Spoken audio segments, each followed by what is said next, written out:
Let's start with, I guess, describing a little bit about what the Free Speech Union is and what do you do in that space. Well, the Free Speech Union is only a few years old. 2021, officially, the union was created. Before that, it kind of came out of a group called the Free Speech Coalition. And the coalition was a group of sort of people, individuals, academics, lawyers, those who were concerned about the state of free speech, especially when it came to what was happening with Auckland Council. And there was a big case where two foreign speakers were coming to New Zealand and they weren't able to use a council venue, which should have been open to the public to use. Anyone could hire it, but the mayor at the time was believed to have put the order out saying these speakers are not allowed to use this council venue. Wow. And so there was a challenge over that, and there's a bit of history to it, but effectively from the Free Speech Coalition, those first 3 years, there kind of came the Free Speech Union. And the union is important not just because of the free speech issue, but the actual union itself being a union. It was an interesting decision to make. Like, why go with a union? Mm-hmm. It obviously has connotations, more sort of left-wing, trade union kind of connotations, right? Collective action. Why would you do that? Especially in the case of an issue which is thought of as being highly individualized, right? Yeah. The right to free speech, the freedom, the liberty Yeah. is very individual-centric. So why use a union to do that? And I think the rationale, the reason behind that was effectively that what's been going on where cancel culture, where censorship has been increasing once more in the West, you need to counteract the mob mentality, which is cancel culture, with solidarity in the form of a union. And there are practical benefits as well. I mean, a union can go into a workplace and advocate on behalf of a member. You have that legal right as a union to do that. So, I mean, I'm not the historian for FSU, so I can't give you all of the detail about it, but that's the general reason why we came into being. And of course, there is has been a very significant issue with free speech being threatened in liberal democracies for some time, and it really has ramped up, especially in the last few years. Yeah, so your general role is to kind of step in when you see that there's a breach of free speech. Yeah, that's right. And then you help that person, whether it's a legal case or you deal with that workplace or school or university, and try to help them make sure their rights are protected and they're not cancelled, or if they are cancelled, you help them with that and make sure that they don't live this sort of, I guess, degraded, damaged life that cancel culture and woke ideology want them to. That's, I guess, the goal of what cancel culture is all about. They want to attack your character. They want to make sure you don't live the life that you want to live through your expression of speech. And so I guess that's kind of like to summarize the role of Free Speech Union.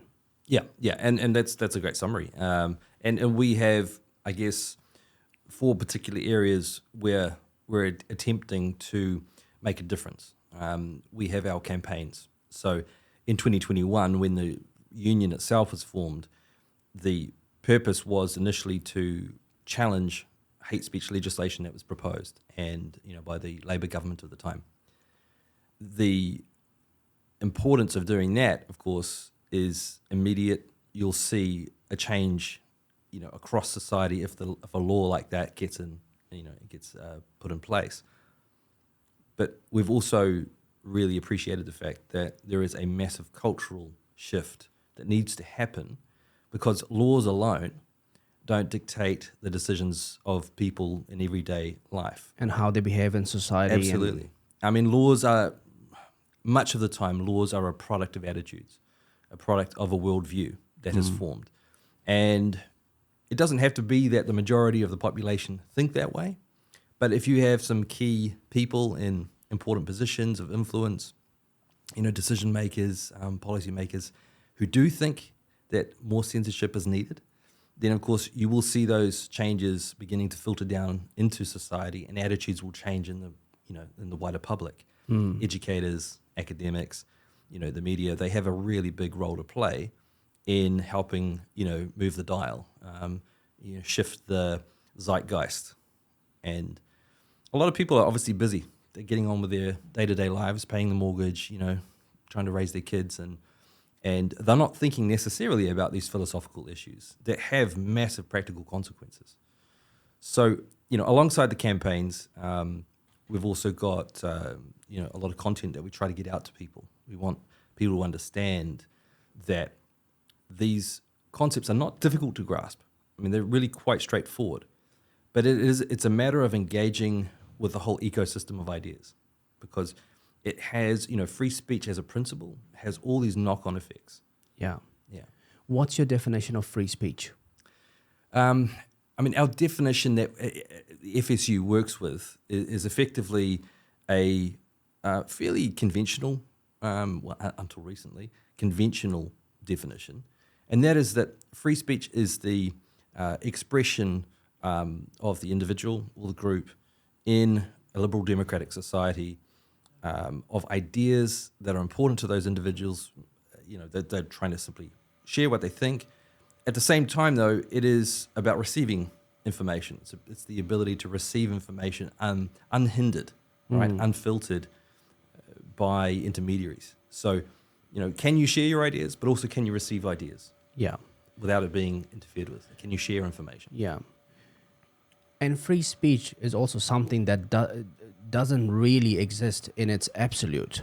I think there are laws in place in terms of what is free speech, what you can say, what you can't say. Which is why I would say we take a conventional approach, in that there are, of course, limits to free speech. Yeah. And when I say that, even that's an oxymoron. I mean, free speech is free, right?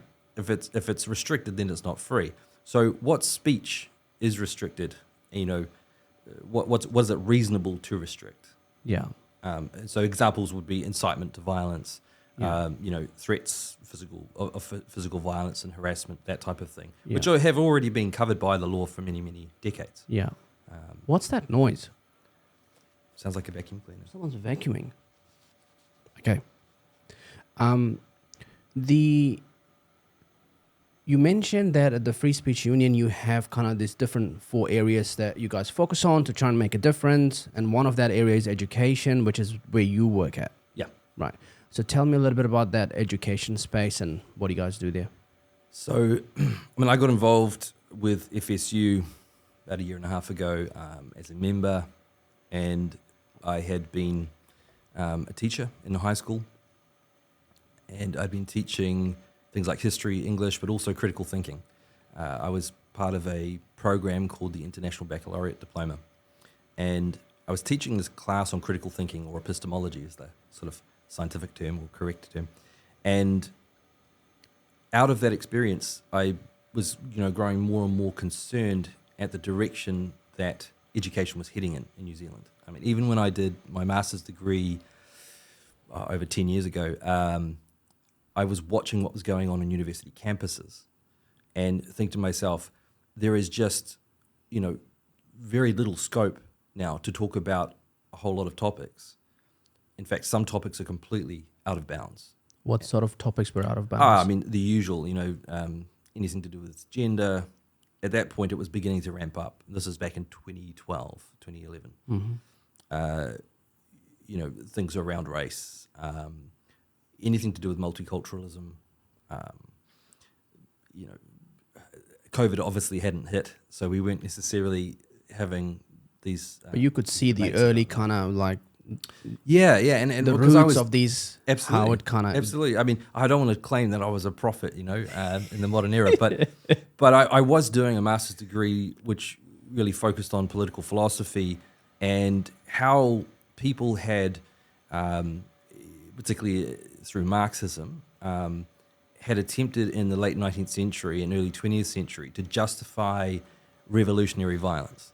And the philosophical kind of preconditions for making revolutionaries do violent things, particularly in the world of Marxist revolutions, was you needed to dismantle the prevailing worldview, the prevailing system of beliefs, and then you could do that, and effectively you had free reign. Once you undermine those norms and values that exist, those belief systems that exist in your more traditional society, you can then move on in and introduce your persuasive new approach to to life, to government, to politics and society, and you can do some incredibly violent things. Yeah, just hold on. Yeah, I'm gonna sure. go stop this vacuuming. Yeah, can you just tell them to stop vacuuming? Come back later, maybe.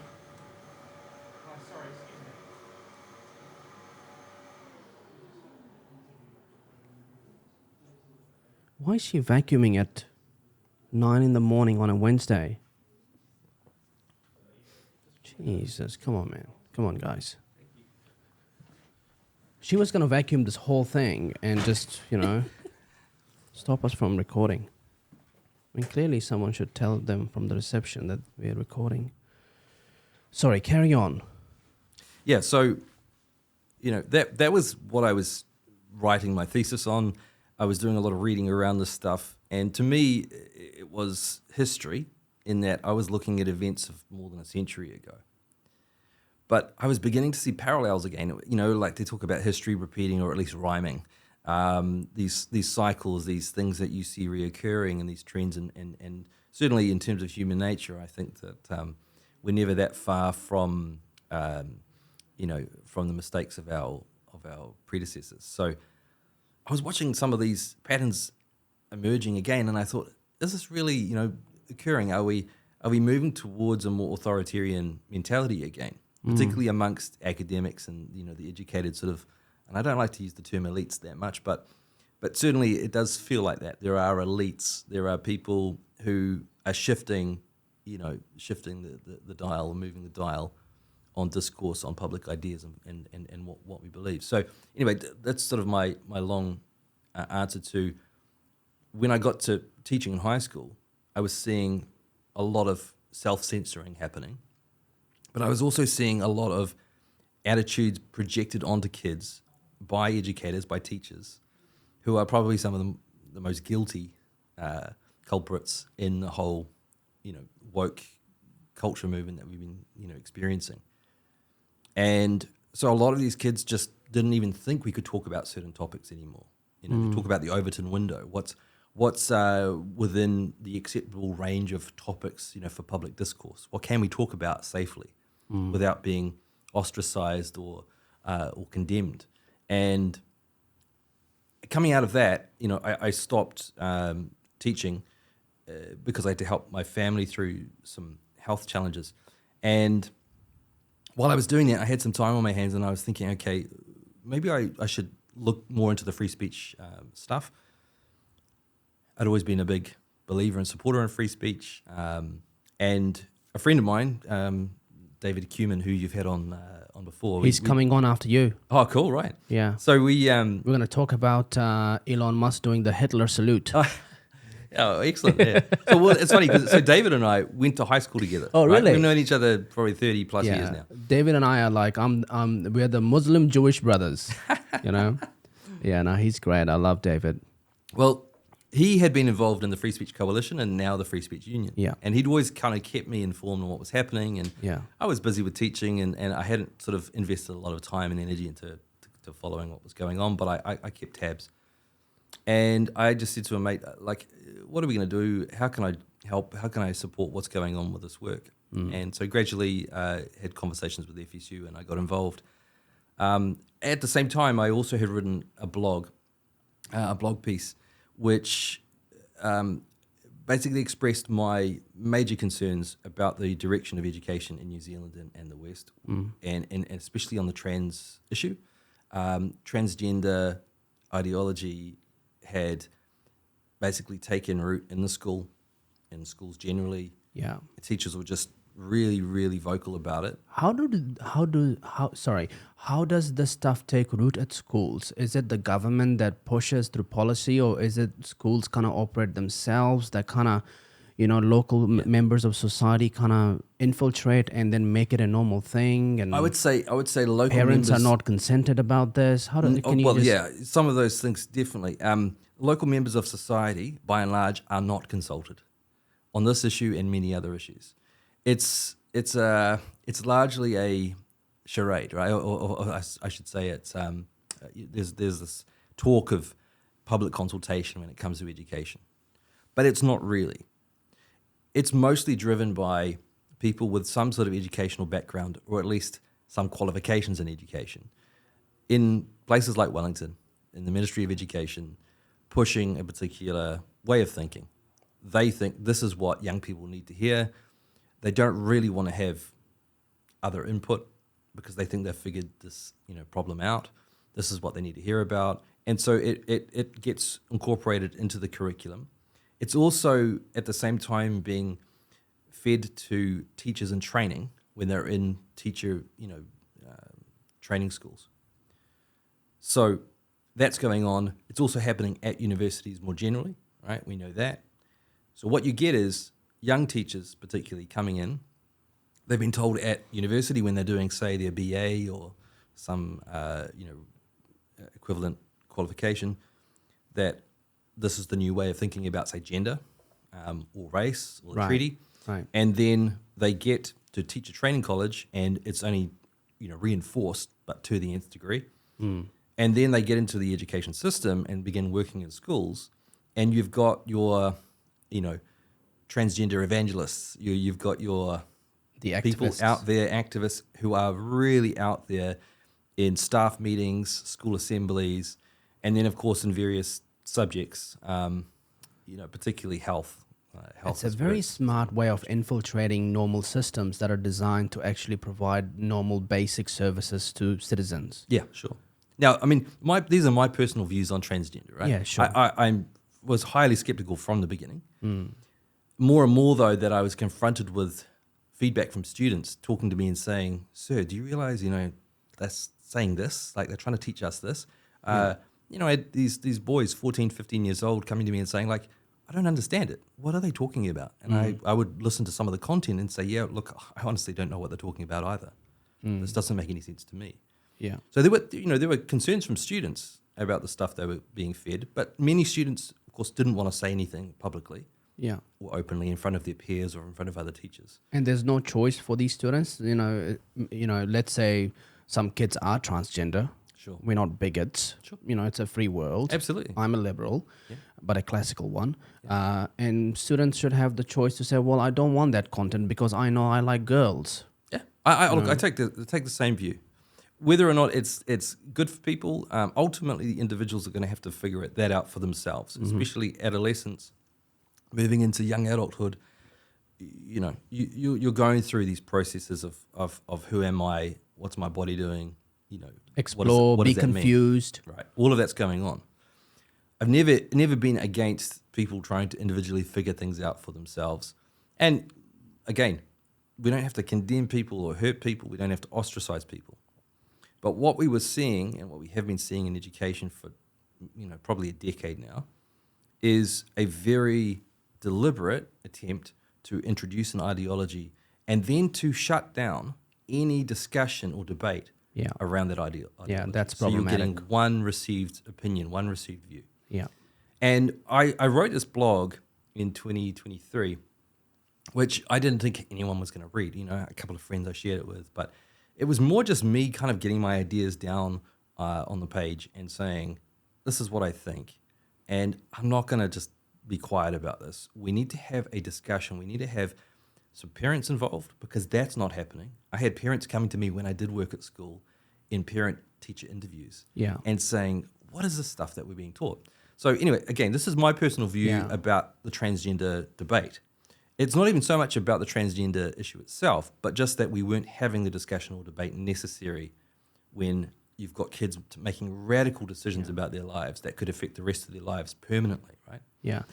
If you look at cancel culture as like human psychology, we make it sound like it's a new thing, but I question the fact that, we humans have been behaving in this way for 2,000, 3,000 years. For sure. And you can see in religious history, a religious group say, well, my God is more real than your God, so we're going to shut down your God, and then we got to control the people over here. You're not to convert to that God. Yeah. So I think now we kind of have a better understanding of what it is, this cancel culture, because it's infiltrated the modern systems of society. Yeah. They're stopping us from education, access to police service, access to justice systems, and they are now behaving in ways that how these, that humans have been behaving in other pockets of society. Yeah. Well, I mean, I certainly agree, and I had assumed that a lot of people at least had an understanding of the need for people to be able to express themselves individually and freely. But we on don't. an issue. Well, Most people. when I wrote the blog, and I got some good responses from a few people, but I then received a complaint from the Teaching Council of New Zealand about 6 weeks after it was put out there, maybe 2 months after. Was that when Nicola Narabo was president of the Teaching Council? Yeah, I think it was. Yeah, Okay. I know her very well. okay. I actually can't recall if she was. I know it was certainly a woman in that role, but I can't remember her name.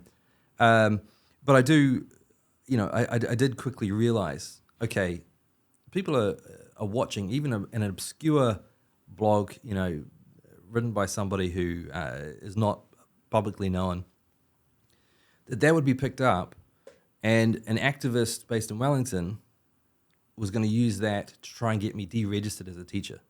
Right? I've never had a complaint made against me, in all the years of teaching that I've done. I've always had pretty supportive, encouraging feedback on the way I work with my students, and I've never ever singled out a student and said your identity is a problem. Yeah. Your identity is your business, right? Yeah. I'm here to teach you, to help you, flourish in this world. Yeah. That's my job as a teacher. But I am going to speak up if I'm concerned that there are certain practices that are going on that are repressive and that people can't question, they can't challenge.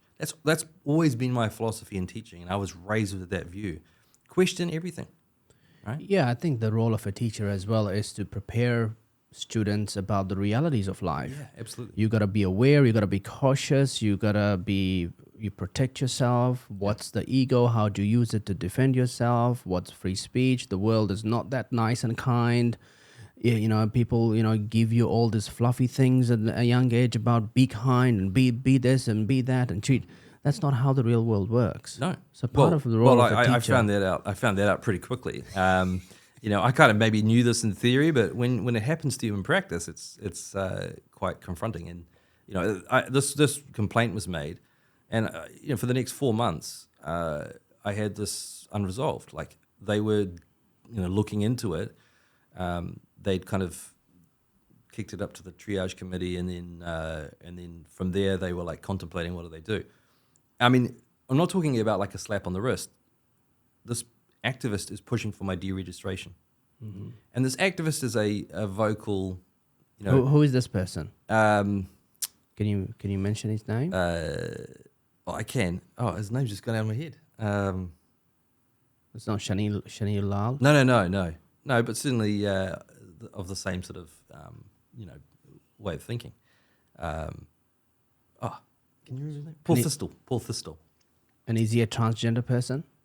No, but I mean, I won't get into his personal background. I'm not an authority on who, Sure. his background, but certainly he's very invested in this fight. Has been for some years, and so this was a person that the teaching council couldn't just dismiss straight away. They couldn't ignore it, and that was what concerned me as well, right? Yeah, You could spend 4 months waiting and wondering what's happening here. Am I going to get deregistered, or am I going to get some sort of disciplinary action? You see these examples in police raids.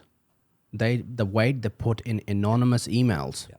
Just an anonymous email with no background, nothing. Like, who is this guy, that anonymous email sending you the saying, oh, that guy's a threat, and you come and like raid somebody's house. Absolutely. It's bizarre. And it just reminds me of Eastern Europe, during the Soviet era. Right. Like the Stasi in East Germany or KGB, you know what I mean? There's this whole idea that neighbors inform on neighbors, and that everybody's ultimately kind of keeping tabs on each other, and there are files on everybody. And okay, we're not anywhere near that degree, that level of self-censorship or surveillance.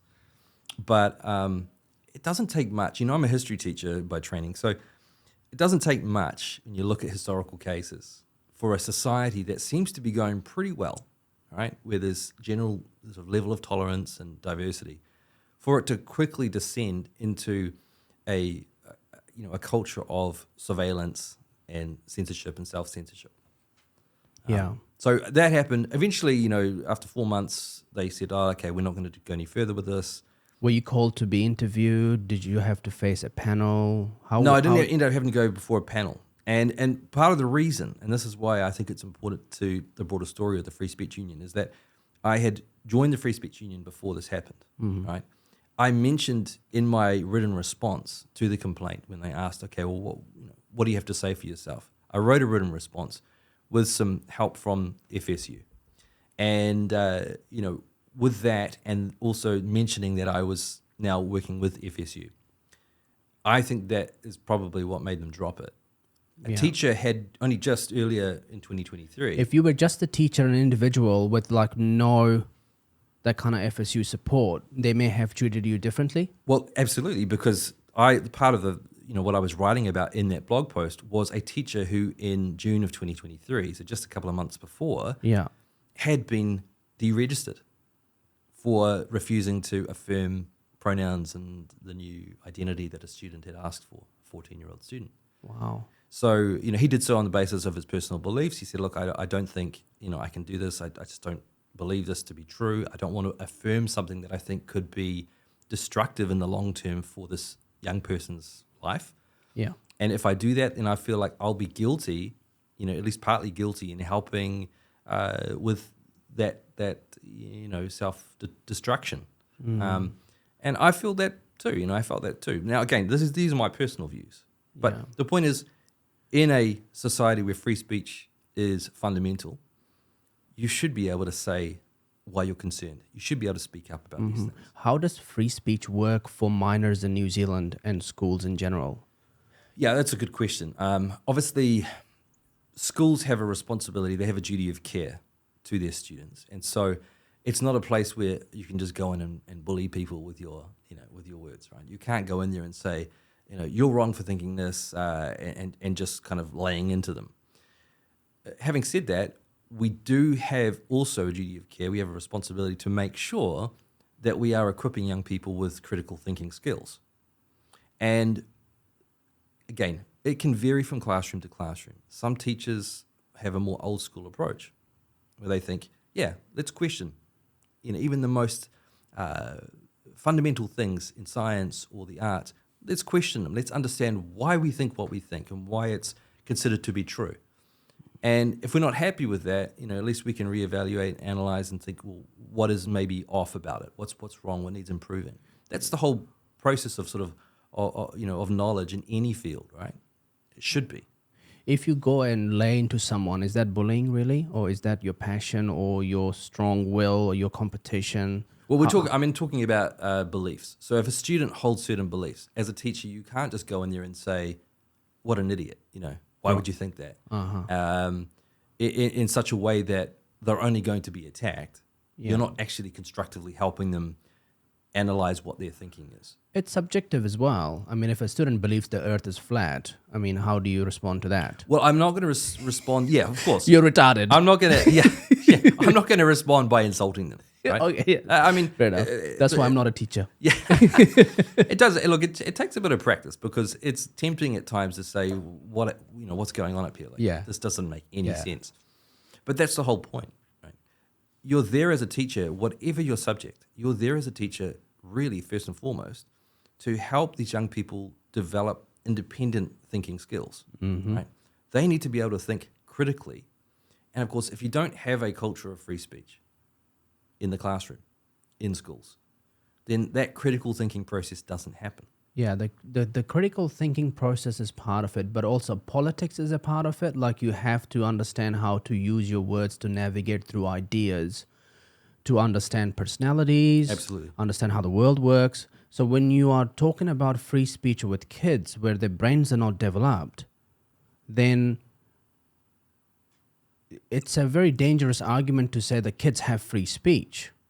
Yes, they have free speech. Then somebody is a a mentor or a guardian that kind of helps them navigate through their free speech. Well, I mean, I totally understand what you mean by that.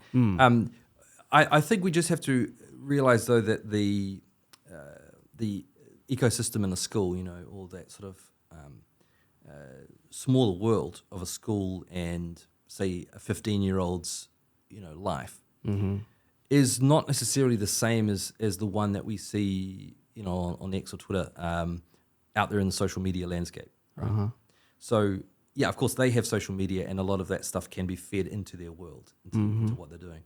But what we're trying to do is we're trying to say free speech is a constructive principle. Right. Yeah, you could take the view that free speech is just a way of destroying other people's self-esteem, humiliating people, making yourself look amazing, all that kind of stuff. And there's always a temptation, there's always a danger of that happening. But if we only see the problems that can arise in a culture of free speech, then we're going to miss out on the enormous benefits of a culture of free speech. Yeah. And it always does depend on ultimately a view of, your fellow humans. Yeah, and you also lose the ability of being wrong. I think, everyone being wrong, and that wrong Absolutely. is in the open public, then that contributes to the rightness rising faster. And the reason that a lot of people try to kind of stop free speech is because they don't want to be wrong. They want to protect their reputation, Absolutely. and people. Well, it goes right back to Socrates. I mean, we're talking about, this is why it's not a new idea. I don't think free speech, in a sense, is an entirely new idea, right? It's not like some 20th century or 19th century kind of liberal construct that just came out of nowhere. We always have these, these antecedents or these sources from history where we've been inspired. I mean, that's what inspired people in the 17 and 1800s, right? In America, in Britain, particularly, because they were looking back at the ancient world, and they were looking at Athens. They were looking at some parts of the Roman Republic and thinking, these are values that we need to instill in our political life and our civic society, right? So, I would say, like someone like Socrates. Socrates pioneers this, at least in terms of what we know about ancient history. He's the first to say, look, we have to take a risk here. We have to be ready to expose our ignorance in order to really learn. Yeah.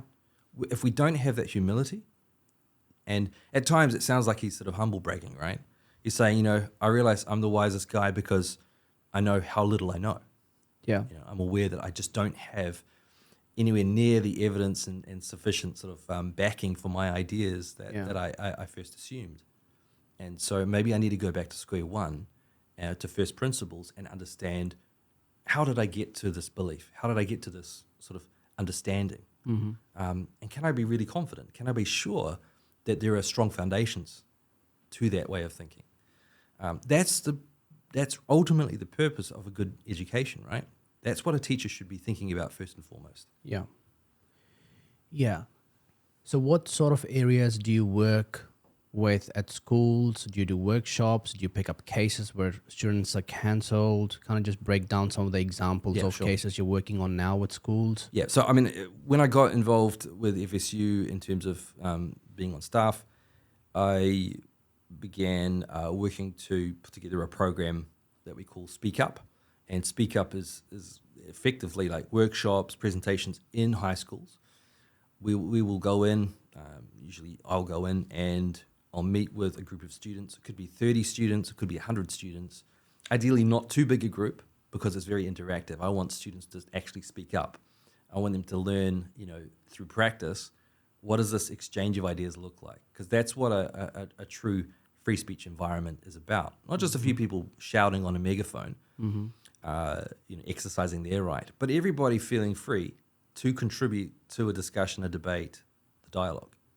And some people never will. Some people will always want to be, spectators or just passive participants.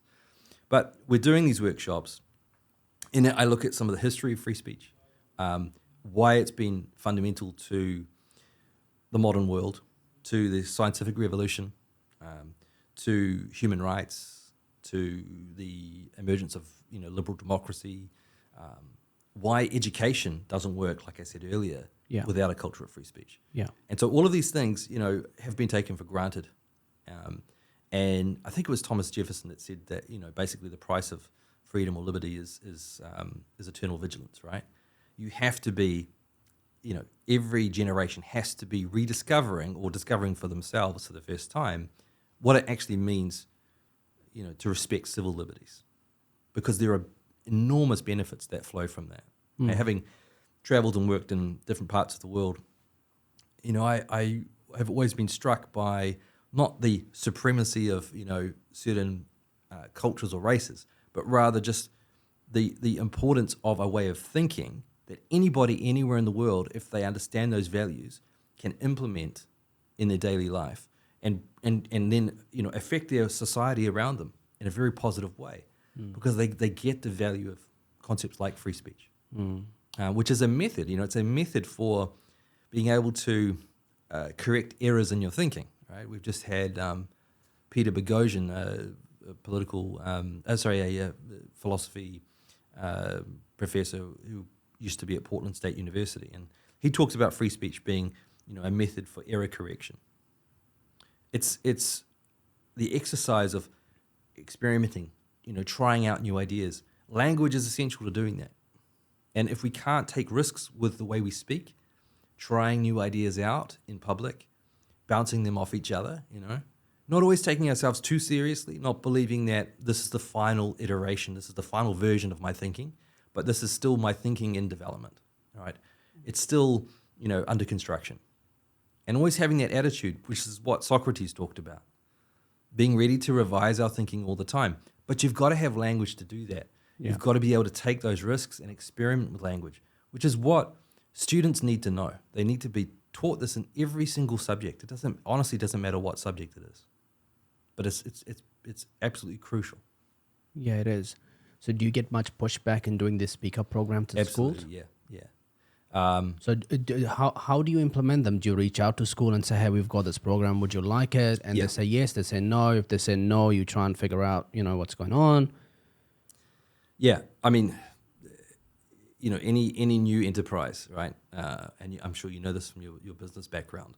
Any new enterprise where you're trying to, do something novel that hasn't been done, at least not in recent memory, is going to get some pushback. This issue, though, is particularly fraught because, there's this belief going around that, and it's this very recent belief, that free speech is somehow the weapon of, the alt-right, the far right. It's sort of fascist. Which How did we get to that? I honestly, I get so exasperated hearing this thing again and again, especially online. It's a weaponization of. Yeah, it's a weaponization of anything. That's you can. There are people out there that if they want something to stop, they're gonna weaponize it. Yeah. Weaponization of artificial intelligence, weaponization of Elon Musk. Just whatever they do, they're like, oh, we can take that snippet, and we can say, well, free speech is bad because Candace Owens said this. Free speech is bad because he said that, and then I'm going to connect this to all the Jews being beaten up in Netherlands when they went to watch a football game. Yeah. So we're going to go to the minister and say, don't give her the visa because I have connected some dots here. Yeah. Well, it's part of a broader philosophical reinvention that happened, particularly on the left. I mean, I don't buy the idea that this is entirely from the left, because there is authoritarian thinking that can come from both ends of the political spectrum. And I'm not even sure that in 2025 there is necessarily a straightforward political spectrum that we can use that really describes where a lot of people are at. With populism, with, different expressions of political belief through social media, people can have quite, I don't want to say confused, but very eclectic, very mixed political philosophies. Yeah. And I don't know there's anything you can use to kind of properly describe this so much. Yeah, and I But- don't think the goal of free speech should be to bring clarity and unity. It should bring in a lot more messiness and chaos and different ideas, and best ideas win, and meritocracy, and is being comfortable with living in a high intense reality. Well, yeah, I mean, I think clarity and unity are never perfect, but those things can eventually be the result of a robust free speech culture. Eventually, Yeah. yeah, If people are in good faith, prepared to let the evidence lead them, right? Yeah. Let the more persuasive, more rational argument lead them. The problem in New Zealand, though, the culture of New Zealand is we like to kind of open the tap nice and slowly and incremental. We don't like to do the whole Trump thing or the Elon thing, like let the floodgates open, let chaos ensue, everybody figure it out, and faster we get there, better. And I think I find that New Zealand culture very strong. It's like, oh, don't rock the boat too much. Yeah, we get that we should be doing this, we should be doing that. We're seeing it happen in government now, the last 12 months. Like, yeah, we got to do these things, but let's just be gentle. Well, Don't- it's interesting you say that, because I think in terms of an everyday cultural... Whereas I grew up in the Emirates, it's like, if your building is not tall enough, don't talk to me. Yeah. You know? Sure. Look, the tall poppy syndrome is definitely a phenomenon in New Zealand, and not unique to New Zealand, but you see it. You do see it still. But I agree with you. I think in an everyday sense, most Kiwis would say, yeah, that sounds a bit extreme. In reality, though, New Zealand has been a laboratory experiment in all sorts of political and social And causes. technological. And technological too, yeah.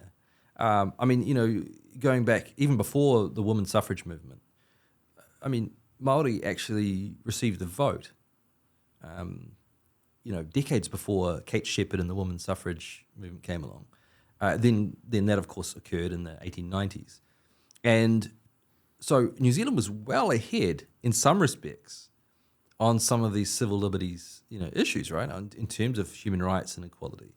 And hey, by no means have we got everything right. There's been plenty of things where we should, hang our heads and say, man, that was awful.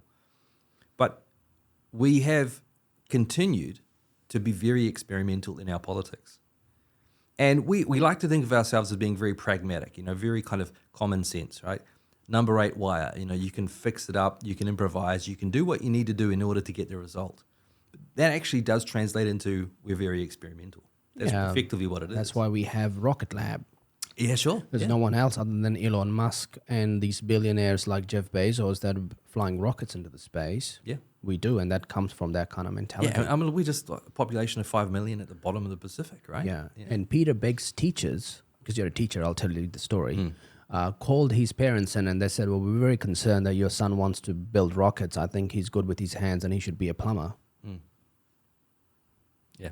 That's teachers. Well, and the cool thing about New Zealand That's is tall poppy syndrome. that's right the there. cool thing though about New Zealand is that even though those attitudes do exist, right, that somehow we've had plumbers and farmers. Nothing wrong with them. Nothing Nothing wrong of course. with plumbers. Nothing wrong But with we found them jobs. creating all kinds of incredibly, ingenious devices and coming up with some amazingly unique discoveries.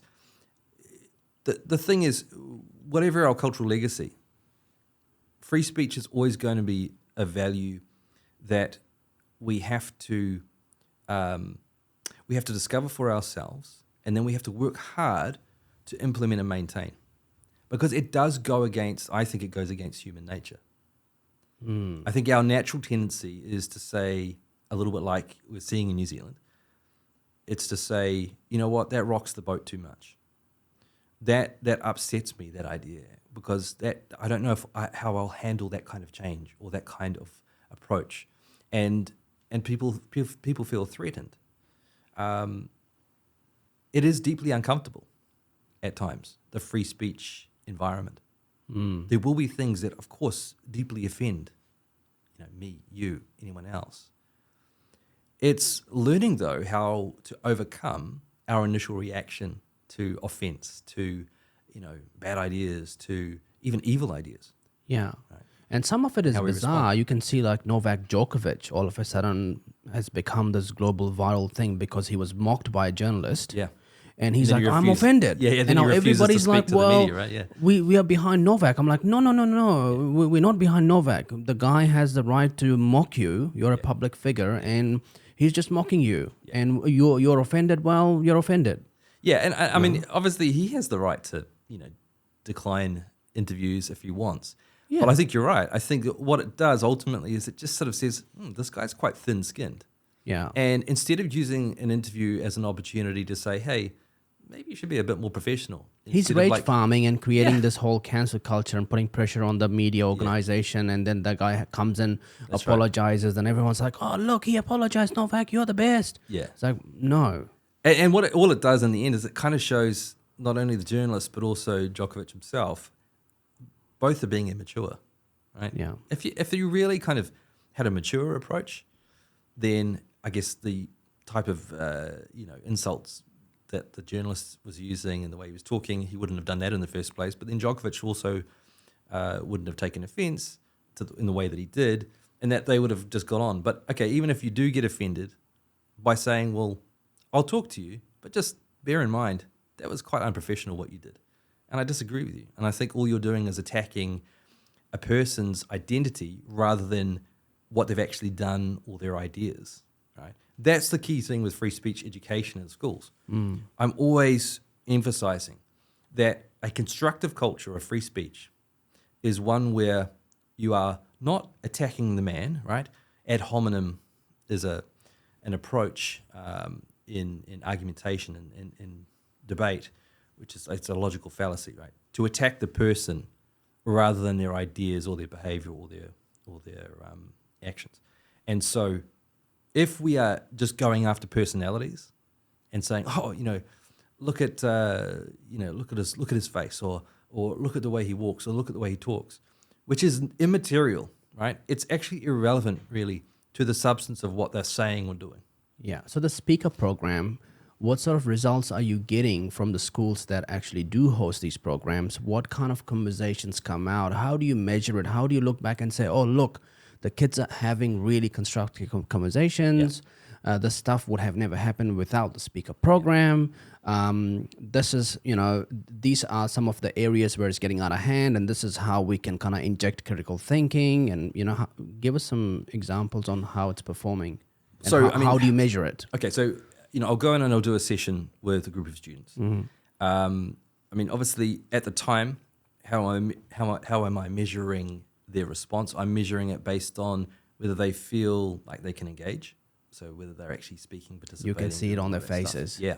Of course, the teachers will be generally quite a good gauge because they'll say to me, They'll be involved after. in this? Absolutely.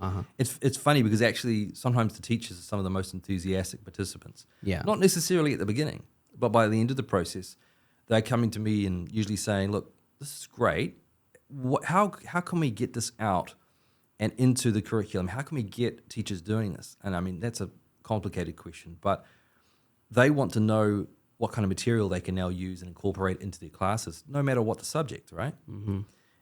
Because it is a translatable thing. It's applicable to all subjects. Mm-hmm. If the teacher does that, that's a great sign. They can get other teachers involved, and that's what's begun to happen. We've only had this one year now, past year, where we were trialing these workshops in schools. Mm-hmm. And so we did about 15 sessions in high schools from the Waikato, Auckland, Northland. And one of the other signs of I guess the reception to it has been that we've had invitations back from every one of them. So they want us to come back. That's a good sign. They want us to come back in 2025. And we are mostly communicating to senior students, so year 11 to 13, 16 to 18-year-olds. But we can see also, having done a couple of sessions with younger groups, we can see there is a need to get this material actually at an earlier stage. They need to do this as young as year 7 and 8, kind of year 11 and 12-year-olds, that kind of age group, and even younger. I think so. Yeah. Obviously, you adjust the format, you adjust the content. I'm doing it with my 7-year-old now. Well, exactly right. Yeah. That's what we've got to be doing. Yeah. I said earlier, I He grew up. came home the other day and said that the cars are bad for the earth, it's destroying the planet. 7-year-old. Which is an example of the, you know, the ideology from, say, the education ministry filtering down through teaching colleges, but also through the broader media landscape, but then into teachers, you know, classrooms, and then you're getting units of work done on this kind of stuff, right? Now, hey, if people want to do that and they think there's evidence for making these cases, then do it. But what it reflects more is a worldview. It reflects more an ideological approach rather than an evidence and sort of reason-based approach. Yeah. In a lot of situations. Yes. And so, you know, I just saying to her, like, I grew up in a family. My dad is a medical doctor. He was a man of science, believed very strongly in evidence and reason being a basis for, you know, informing yourself and making decisions. Every time we sat around the dinner table, right, he would want to know, what have you been thinking about? What's on your mind? Like, what stories in the news, what events in the world right now do you find interesting, fascinating? What do you have questions about? Yeah. And one of the things that he'd been raised to do by my grandfather, and then he kind of did with my brother and I, is say, you can argue with me about anything you like. Not manners or, like, you know, when you can leave the table, but like, but any topic, you want to challenge that, you want to question it, do it. You know, he said, and he always made clear, you know, he wasn't the authority on these topics, but we need to have that attitude, that atmosphere of inquiry. A good measure at home in terms of parenting and free speech is how much conversations you're having with your kids. You got to have, when your kids are young, there can be random conversations, but if you're not having a lot of conversations, then that's not a good sign. Yeah. And I have a lot of conversations with my kids, a 3-year-old, a 5-year-old, and 7-year-old. 3 to 5 is a lot of randomness, but it's creating that relationship that you can talk about anything you want to talk about. And then when you get to the 7, it's like, okay, the ideas are starting to take form. There's some ideological stuff. There's lots of randomness, but also some good ideas. And he's already saying, can I listen to your podcast? I'm like, well, maybe when you're 11 and 12, I'll give you a couple of episodes. You know, you can listen to Nick maybe, you know. Hey, no pressure. I mean, there were 3 rules in my family at the dinner table when it came to arguing about something. I mean, generally it was just, you know, implied that you didn't yell at people, right? So, but in order to have a constructive debate, which is what we were always aiming for, 3 rules. The first one was, what evidence do you have, right? Now, can you cite an article? Can you quote someone? Can you show a historical example of something? Kind of what Community Notes asks you today, Onyx, you know? Very basic, simple. That's a good example, So what evidence do you have for your claim? Secondly, you can't use Wikipedia. Well, back then, you know, we didn't. Basically, the internet wasn't really a thing. But you know, the second rule was, you know, don't repeat yourself. Right. Find a new way of making your point. I heard you the first time. Yeah. All right. But if it hasn't got through and you haven't won me over, then you probably need to try a different angle, a different phrase, a different way of getting that idea across. Yeah, that's a good one. And so it makes you think a little bit outside the box. It makes you more creative in terms of your argument. And the third one was be gracious. Now, by be gracious, what was meant was not, pull punches like don't go there, don't say that. Don't be so sensitive to feelings that you don't want to speak your mind and actually be truthful. Rather, what was meant by that was recognize that at the end of that argument, that debate, that discussion, the goal is not for you to walk away going, yeah, I'm the man, and pat yourself on the back. The goal is that hopefully mutually you've both come away from that discussion or argument wiser. You may be having to you might be having to rethink some of your original thinking, right? And maybe they are too. And you don't leave thinking that person is my ideological opponent. You sort of see it more as we are on a similar journey. We're on a similar journey towards trying to understand something better. Even if you really dislike that person, thankfully in the family, that's not usually the case. Yeah.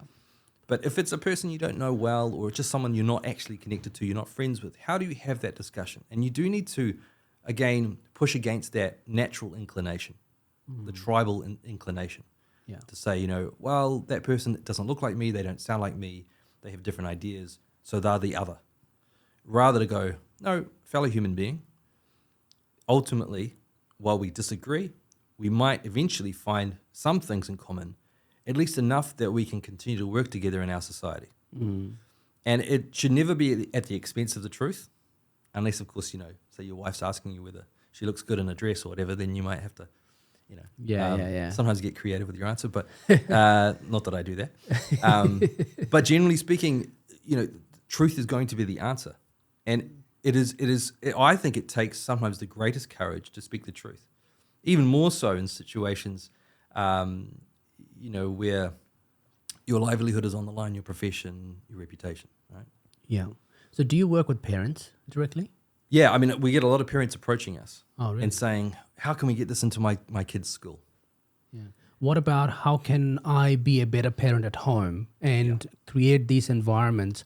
Because, I know a lot of examples of how families are divided because of this ideological differences instead of knowing how to engage with each other with reason and evidence. And, a lot of people say, I get it all the time. People are like, oh, you do a podcast? Give me your podcast. Great. They'll look at the podcast going, oh, no, you are way off my ideology. It's like, what? Is it, what?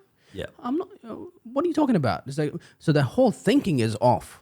So do you think there's an opportunity there to kind of work with parents around how you can educate kids?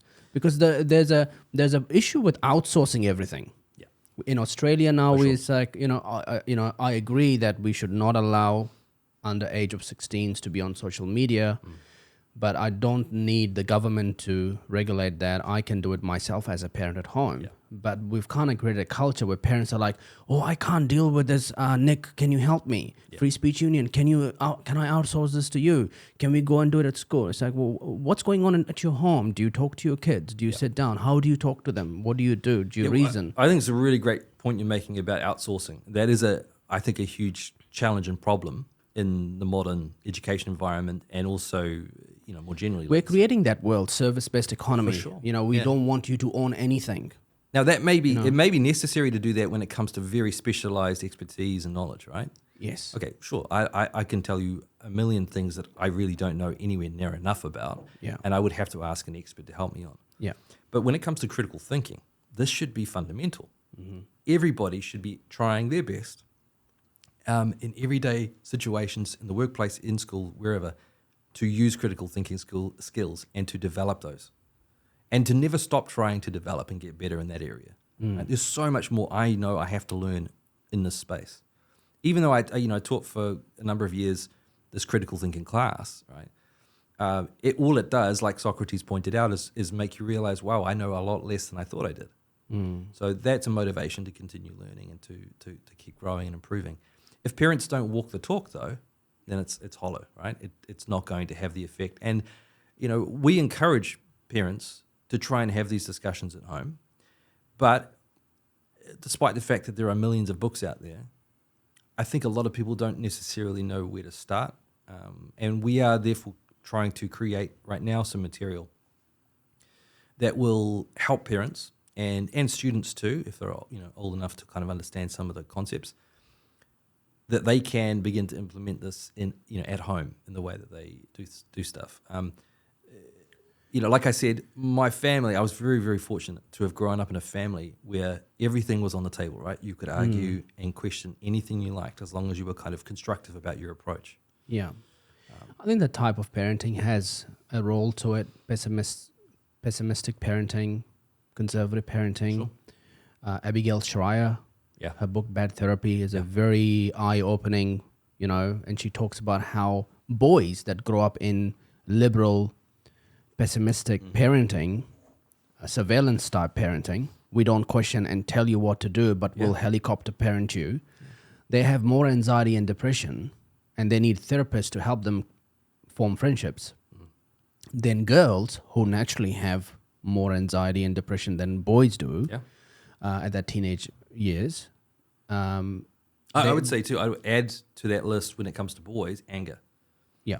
We are seeing a phenomenon, which I think is a very real and very concerning phenomenon, where you've got the extreme examples like incels, these young guys who live in their mum's basement and enter into a world of obsessive, angry, behavior where they want to basically hate every female except their mum. There's all this resentment growing, and it's easy to kind of like stereotype and sort of caricature those individuals. There are some very weird, strange, extreme examples, but there is also just this kind of undercurrent of dissatisfaction amongst a lot of young boys, young men, I should say, teenage boys. In the general world, anger is a normal emotion. Yeah. And it's for parents, it's about channeling it through in the right path. Sure. My boy has bursts of anger where he will just want to beat me up for 45 minutes and scream at me nonstop. Yeah. It's like, okay, well, let's take you to a gym. Yeah. And when you get punched in the mouth, then you figure out, well, how do I manage this anger and how do I balance it? And there are other kids stronger than me and I can learn to use it. I think a good man in society and young boys in society is they are aware of their danger, but they know how to use it when they need it. That's not a good man in society. But what we are doing now is we're saying, well, anger is a bad thing because there are these boys, they're in their mom's basement and they're becoming they're harming other people, they're causing violence, so let's emasculate them. Right, we're seeing a lot of this happen, and that's a danger to society in many ways. Well, one of the ways I think that, and I agree with you, I think that there's sort of emasculation of, young men. The masculine. Of the masculine, and it's a generation now that are being affected by this. Not all of them, right? Not all of them, feel this way, of course, but a very large proportion do, to different degrees. One of the issues, though, behind this, one of the causes I think behind this is the speech environment, because a lot of teenage boys, for instance, they want to be able to just say fairly openly what they're thinking, but sometimes the brain of a 14, 15-year-old can be a scary place. So what they say could worry some of their listeners, and I don't want to reduce it to sort of just the masculine and feminine and who's ascendant right now, who's kind of influencing discourse the most. But definitely the feminization of education. And I don't want to say this in a way, because I've got 2 daughters, right? Me too. I want my daughters to be able to handle themselves in terms of debate and discussion. Yeah. And yet to walk away, be able to shake hands and walk away and not have any bad blood with someone else, right, over their differences. Yeah. But I do know, watching my girls, that they can be fiery sometimes, but generally speaking, their disposition is more to be agreeable, to be, more sort of conciliatory, more peacemaking. And so while we can have our arguments, there is a tendency to try and, smooth over things.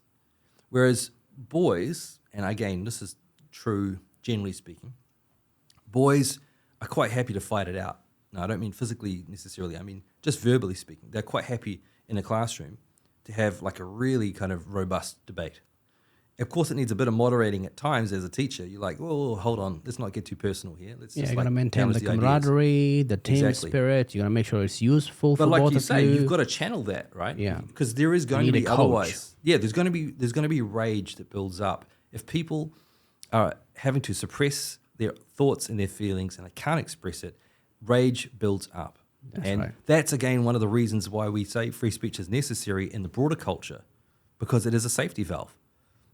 If you don't have an outlet for your ideas, your feelings, and your concerns through speech, you're going to resort to more kinetic options, right? To violence or to authoritarian tendencies in politics. So, I think I have a really serious concern for where things are going for young men, for boys and young men, in regards to this space. And I think this is going to be one of the really crucial answers, solutions to that problem. There are lots of other things that need probably to happen for teenage boys and young men. Yeah. But that's one of them. Yeah.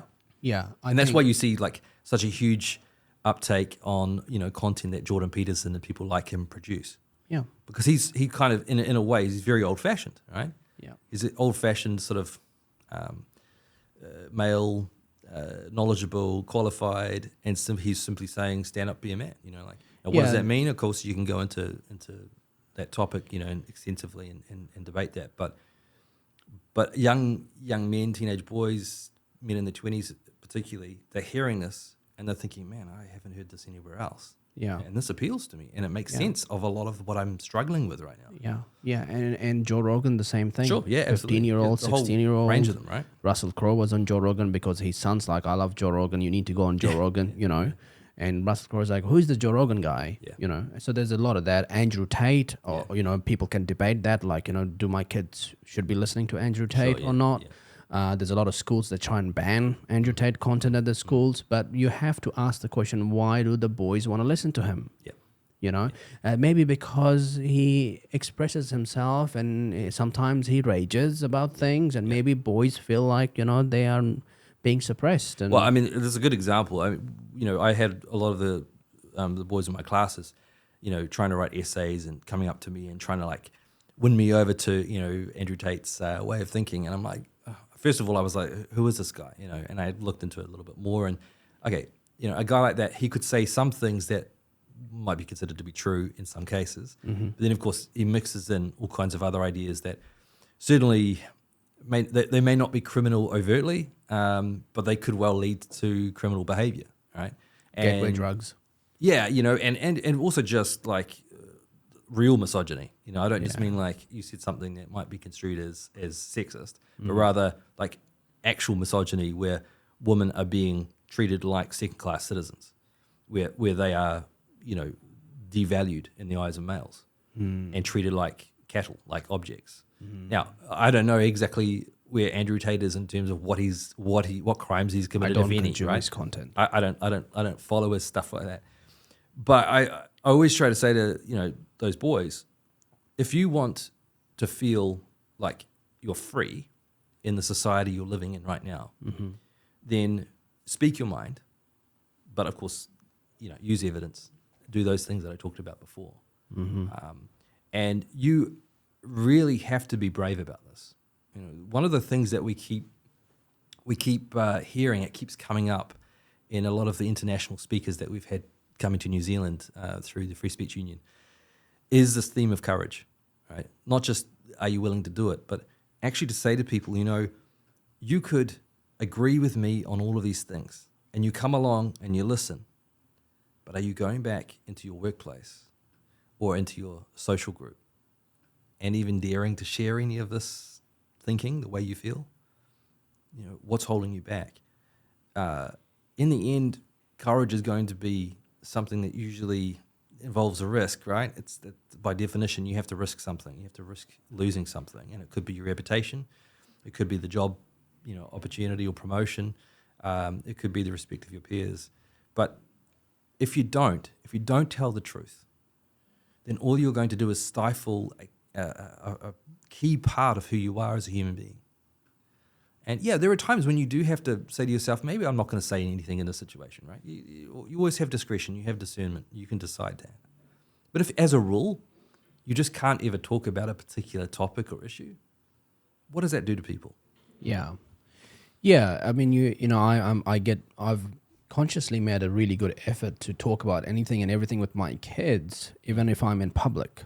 It's just like I shut my mind to, what is someone else going to think about me or my kids if my kids are having a conversation in the public about something, my son might say, my penis is itching, or, I have this. I'll have that conversation with him there, I don't have to be like, because I'm having a conversation with a child. Yeah. And so my expectation is that your expectation is that I'm having a conversation with a child. Yeah.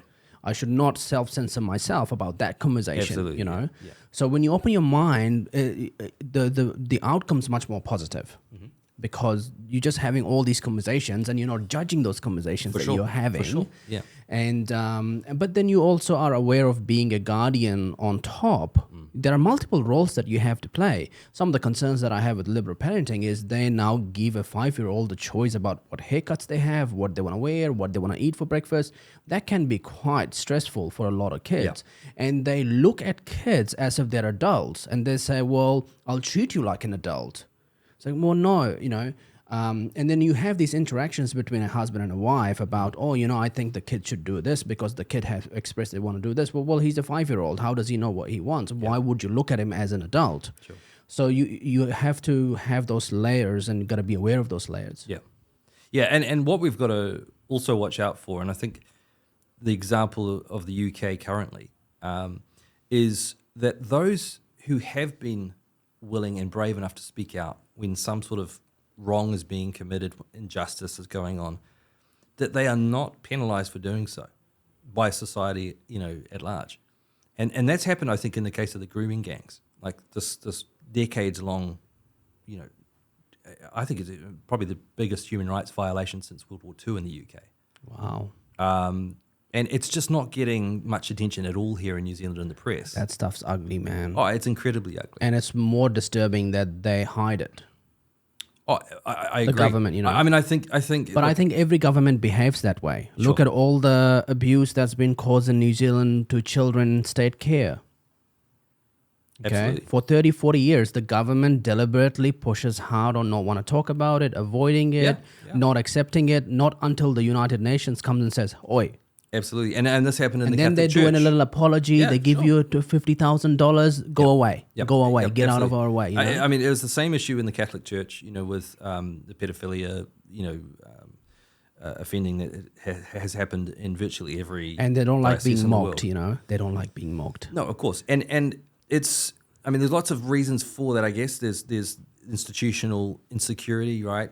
Institutions want to protect themselves, their brand, and their control and so on. Yeah. I think though, what has alarmed me or concerned me most about the state of the UK, especially in relation to the grooming gangs, is not my disbelief that there are groups of men that could do this. Right, this is always going to be a danger. There are always going to be groups of men who engage in vile criminal activity of this kind.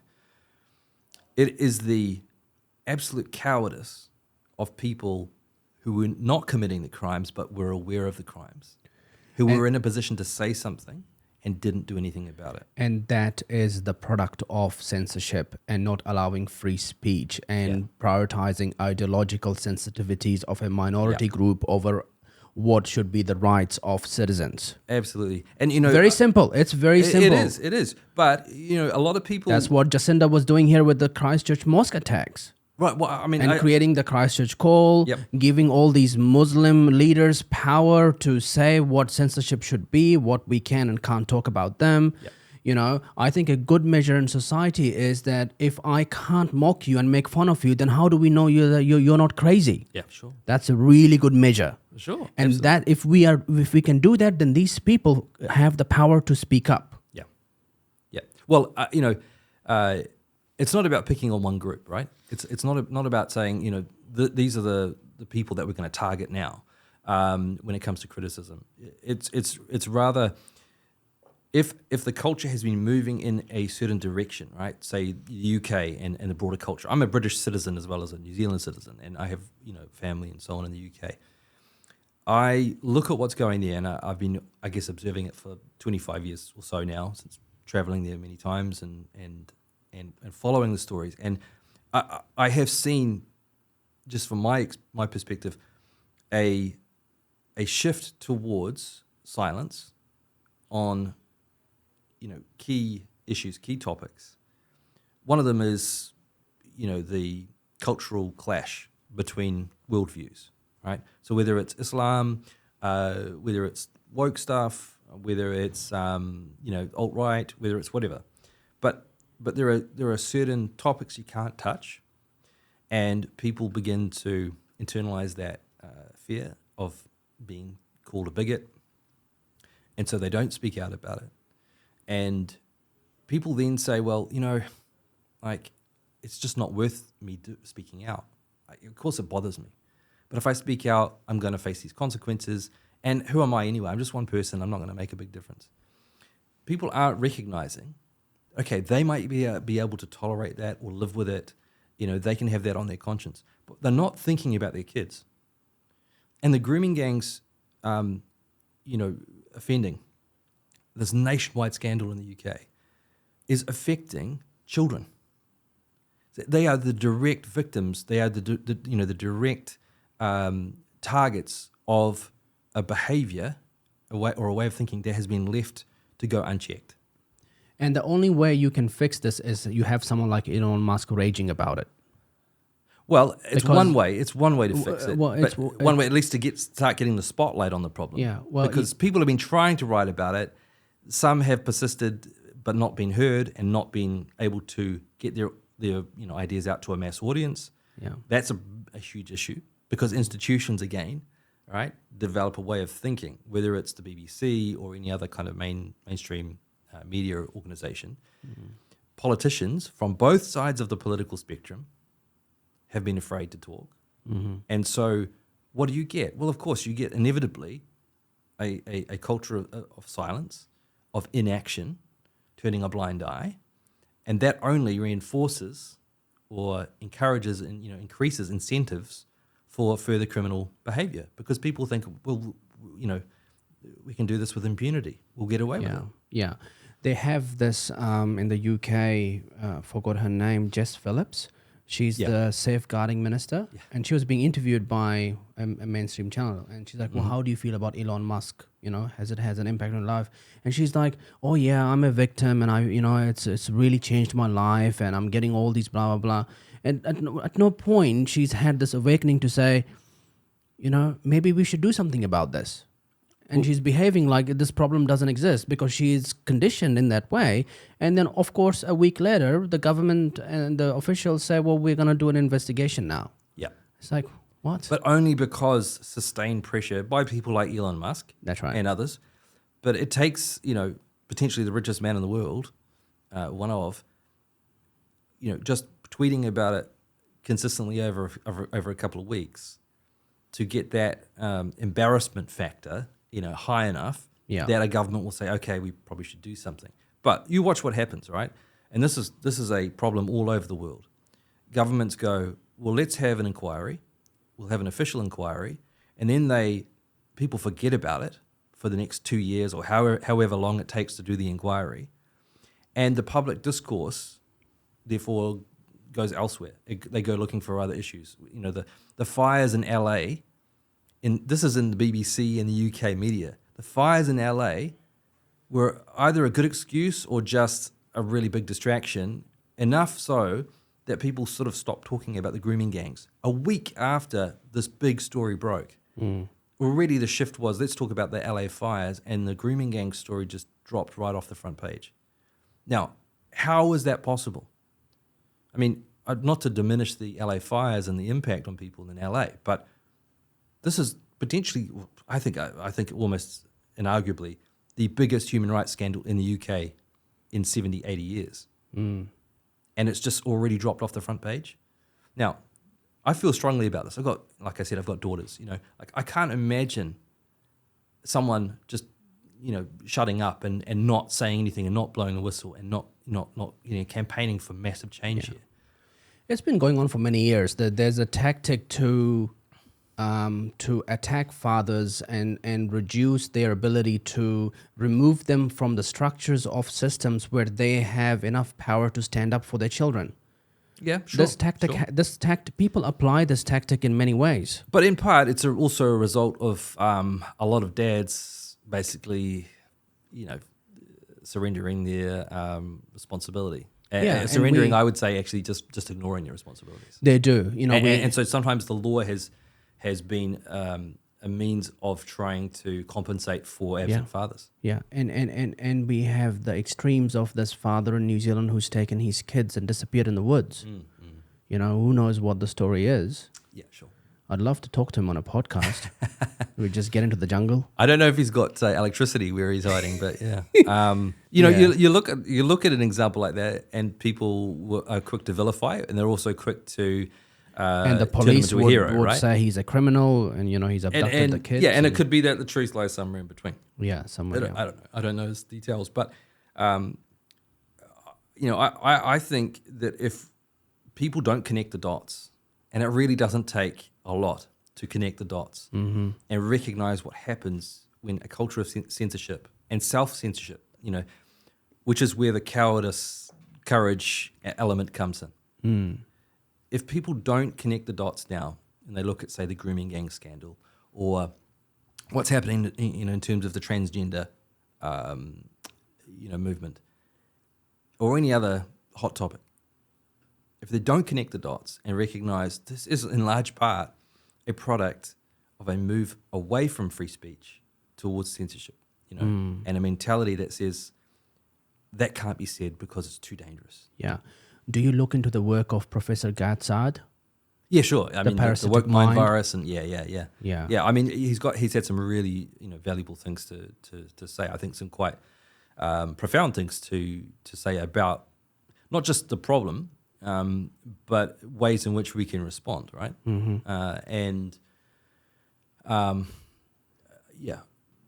Yeah, he's writing a new book called The Suicidal Empathy.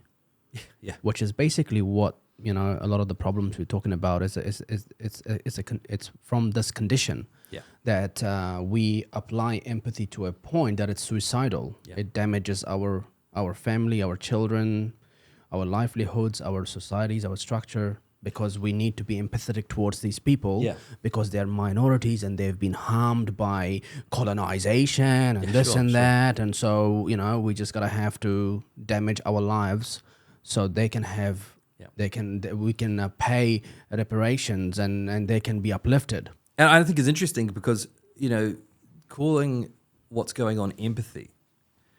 I mean, I think he's right. So don't get me wrong, like about his thinking on this. But I find it interesting because people think they're being empathetic, right? They think that they know what someone else is going through, but a lot of the time, it's just their imagination. They think a person has experienced something. They think a person feels a certain way, but they haven't necessarily stopped and asked the person, "What is your life experience like?" And I say this because I'm white.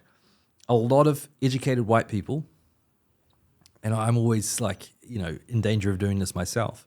A lot of educated white people who think that they can make a difference, imagine what the experience of, say, someone from a minority, whether it's an ethnic minority or socioeconomic group, whatever, they think they know what it's like because they've watched, I don't know, some kind of civil rights movie.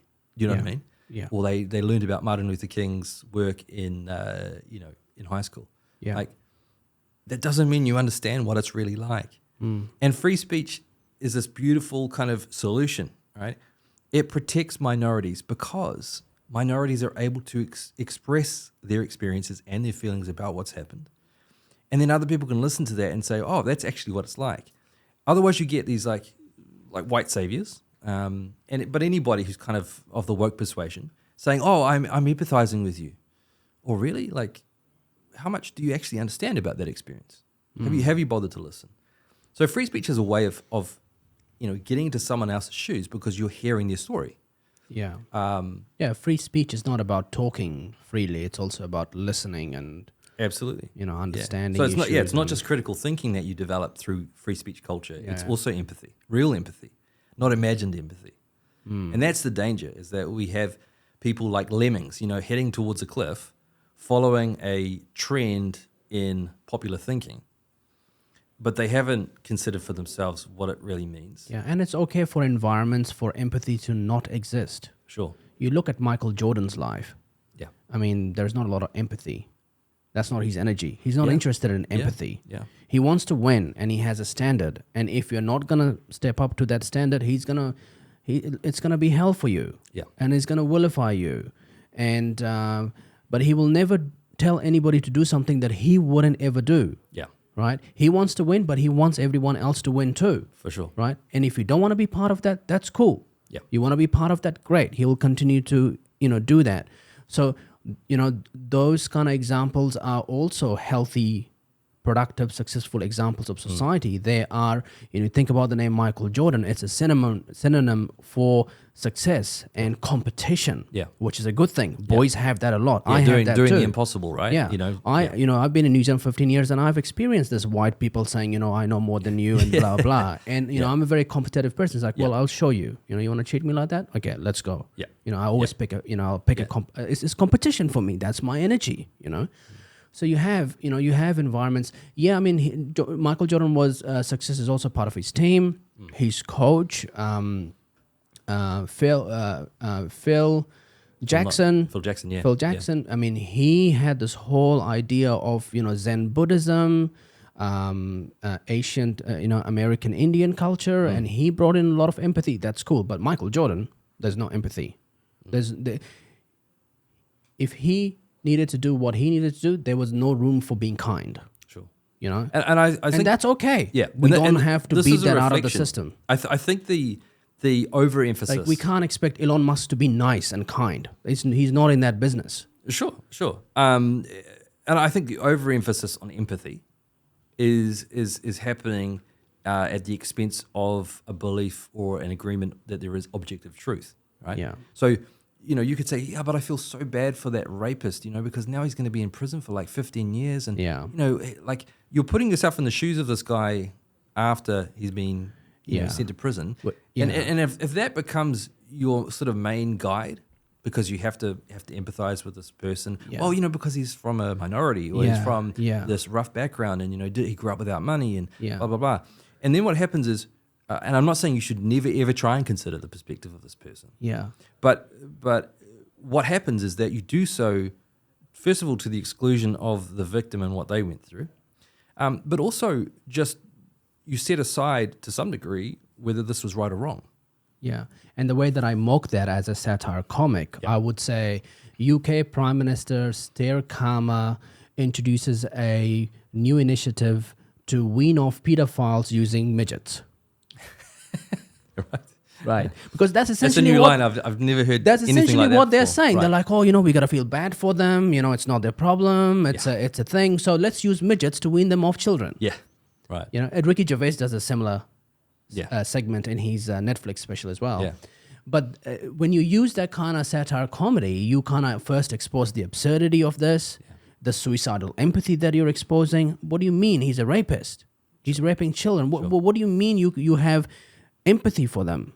How does that work? Yeah, and that's the problem is that, if you take empathy, then you have to think about one person particularly, right, and what their experience is. Yeah. Which means you exclude other experiences in that moment. Mm-hmm. And if you're not careful, your imagination will really go to town, and you'll start sort of thinking of all the kinds of ways in which this person maybe just wasn't really responsible for what they did, and thinking of excuses. Now, sometimes those need to be thought about. You need to consider those factors, but it does mean you exclude, to a large degree, the question of whether it's right or wrong. And, it comes again back to cultural free speech, but also a belief, which I think is necessary and underpins a culture of free speech, which is that it is possible to objectively get to some truth on the matter. Yeah. If you don't believe that's possible, and this is certainly happening a lot in the postmodern era, where it's about individual stories rather than a broader narrative, like a broader kind of question of what's right and wrong that we can all kind of universally agree on. Yeah. Because they dispense with a lot of that thinking and chose instead the individual story and experience and made that paramount, then it's easier to get these absurd situations like, well, we better allow the serial rapist to go to a woman's prison despite the fact that biologically he was a male. Yeah. I really recommend that Free Speech Union should look into doing an initiative for fathers.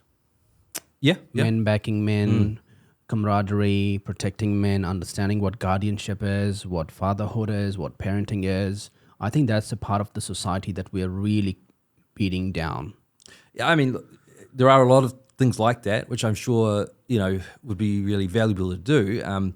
We've got our hands full though, just dealing with specifically free speech issues, but this is the point: is that if we can at least have the discussion, because free speech is again a value and a principle that's celebrated in our society, then there will be people who have the passion to explore that issue and to do something constructive for men, right? And fathers. Yeah.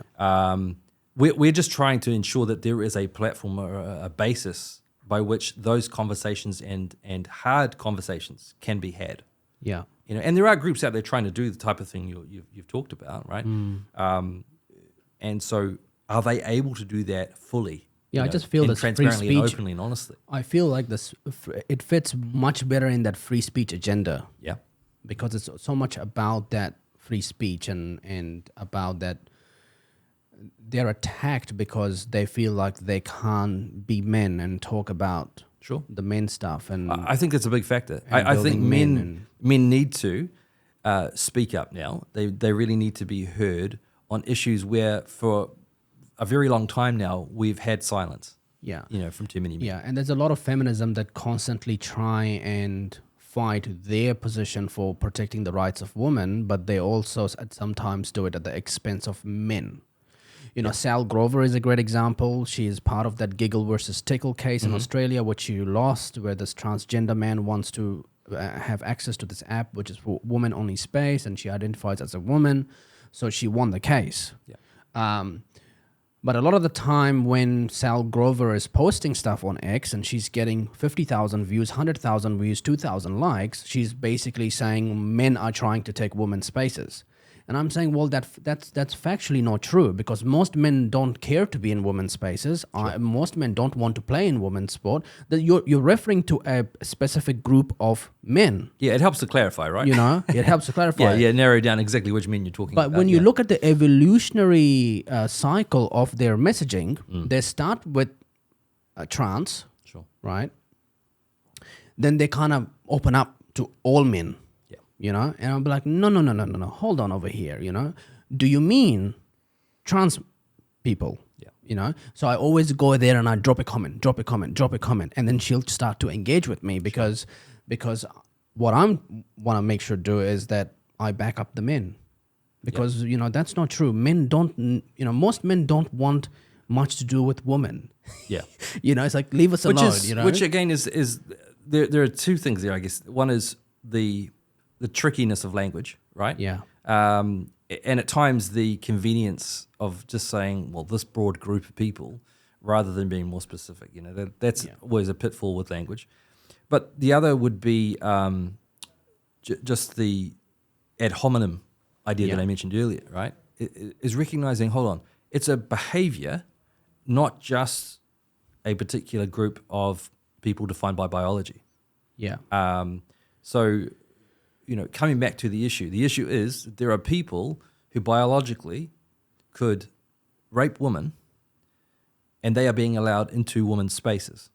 Yes. To be really specific, that's what I think probably needs to be said in order to avoid this issue of alienating men who are reasonable, who are upright, who are, obviously concerned about women's spaces being violated as well. So, and sometimes they don't have to be concerned about women's spaces. Sure, they're just the men doing men things. Yeah. And so you can't all of a sudden be like, oh, are you a feminist? No. Okay, then you're cancelled. Why? Yeah. Why should I care about feminism? That's not my energy. I'm interested in being a man and hang out with my mates, have beers, watch sport, do my job, provide for my family, and do my thing. Yeah. It's a free world, man. Like you don't have to all the time. You're not doing this and you need to be protecting the woman. So, no, I'm a father. I protect my daughters. What are you talking about? It's not my job to be doing that. If I was, I would be a politician and go into government and do that. Sure. So you have to kind of allow. Yeah. And one of the things that I do want to mention is free speech has become such a cool thing because, you have the likes of Elon Musk, doing it. Now, one of the coolest thing in culture is self-cancel. Sure. Everybody's self-canceling themselves by wearing a MAGA hat or doing something to provoke their followers. So what do you mean by self-cancel? Do you mean reinventing themselves or? That's part of the process. Yeah. So I talked to Hayley. She's a musician from Melbourne. and she opposes the new bills around censorship Yeah. in the Australian Parliament.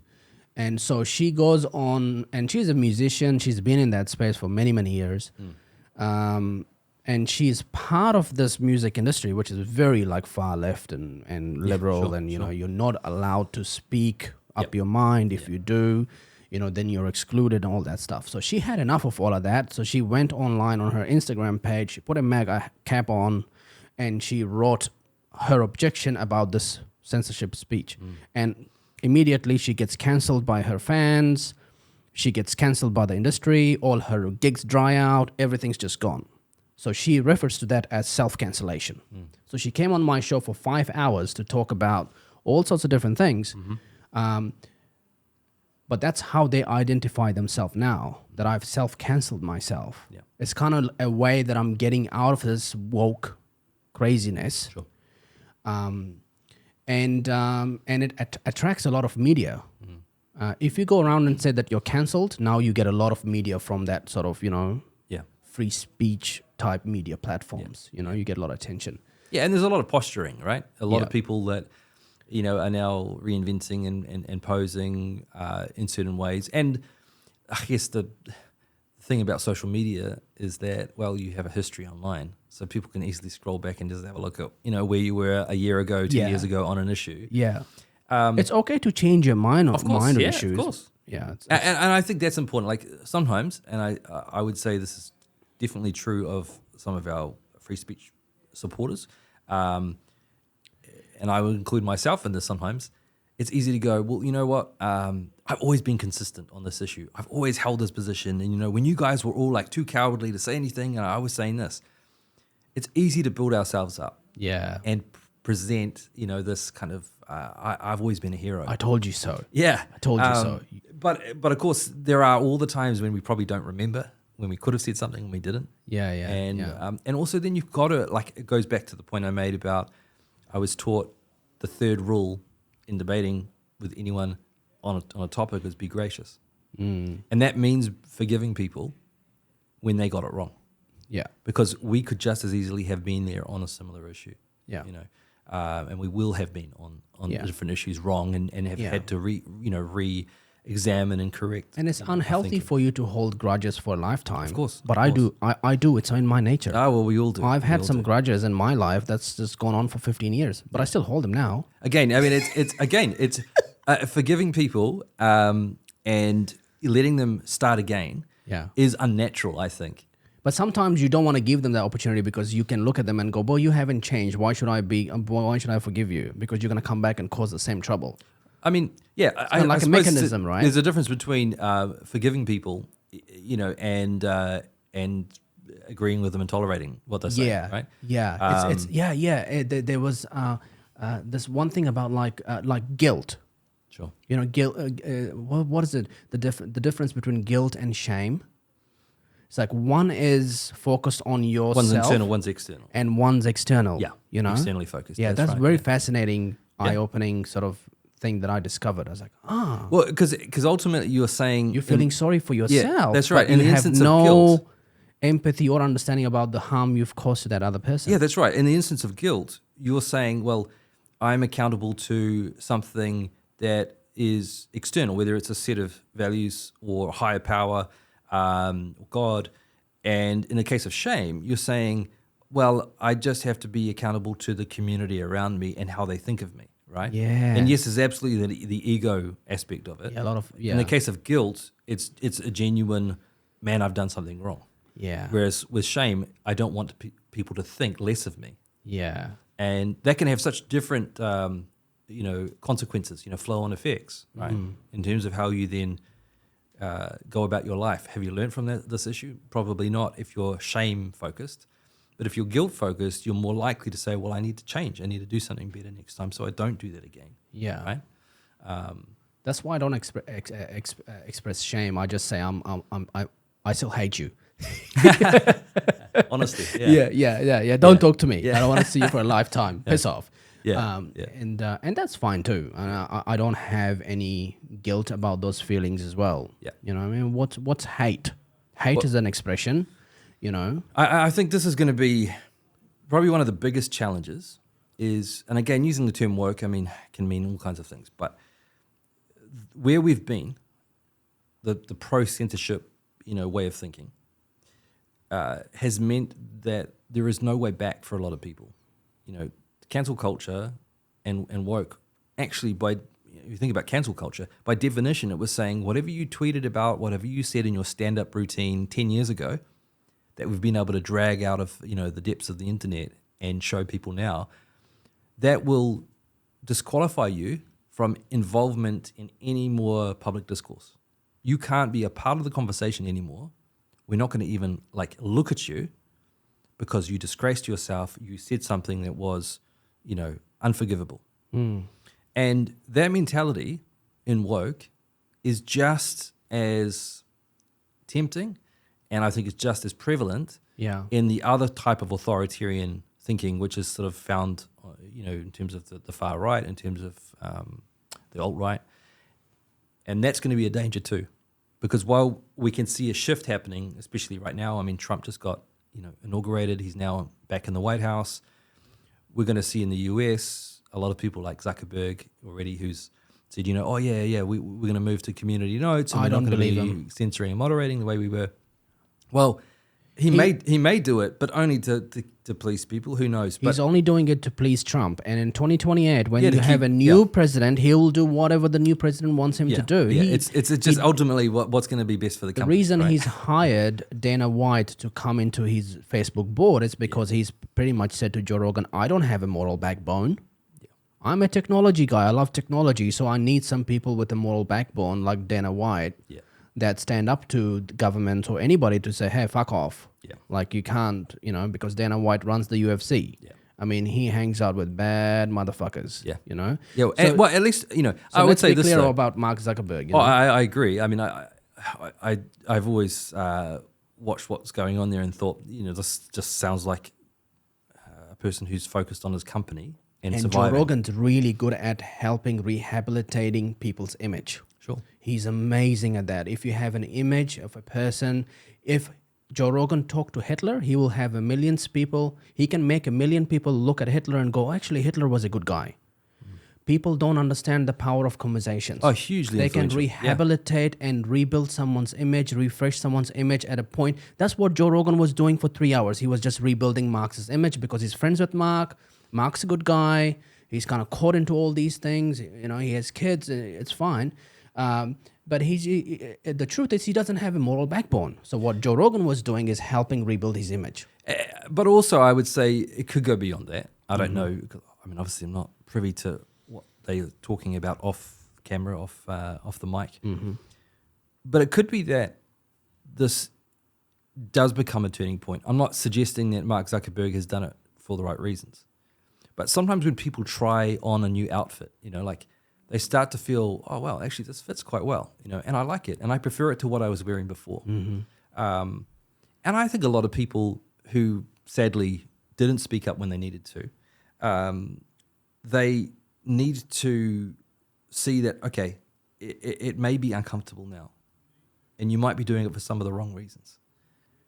But at least think about how it feels and think about the impacts that a free speech culture are having on your environment. And then ask yourself, is it better than what you were doing before?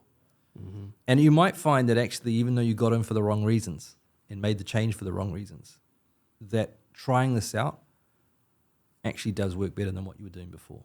Mm-hmm. And you might gradually be won over to the new way of thinking.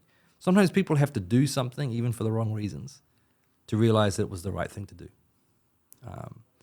So again, I would always just, I don't want to try and whitewash history. I don't want to pretend that Zuckerberg was a different person than that he is now either. But we should always at least allow some capacity for people to genuinely change in their thinking. Yeah, I think, we started this conversation about the elites that exist in the background that control things. When President Biden gave his farewell speech, he asked Americans to be concerned about the oligarchy that's taking shape in the White House in Washington D.C. He's basically referencing to the likes of Dana White, Elon Musk, the Joe Rogans. They're all coming in, the Tucker Carlsons, all these rich billionaires that are pretty much, behind Trump.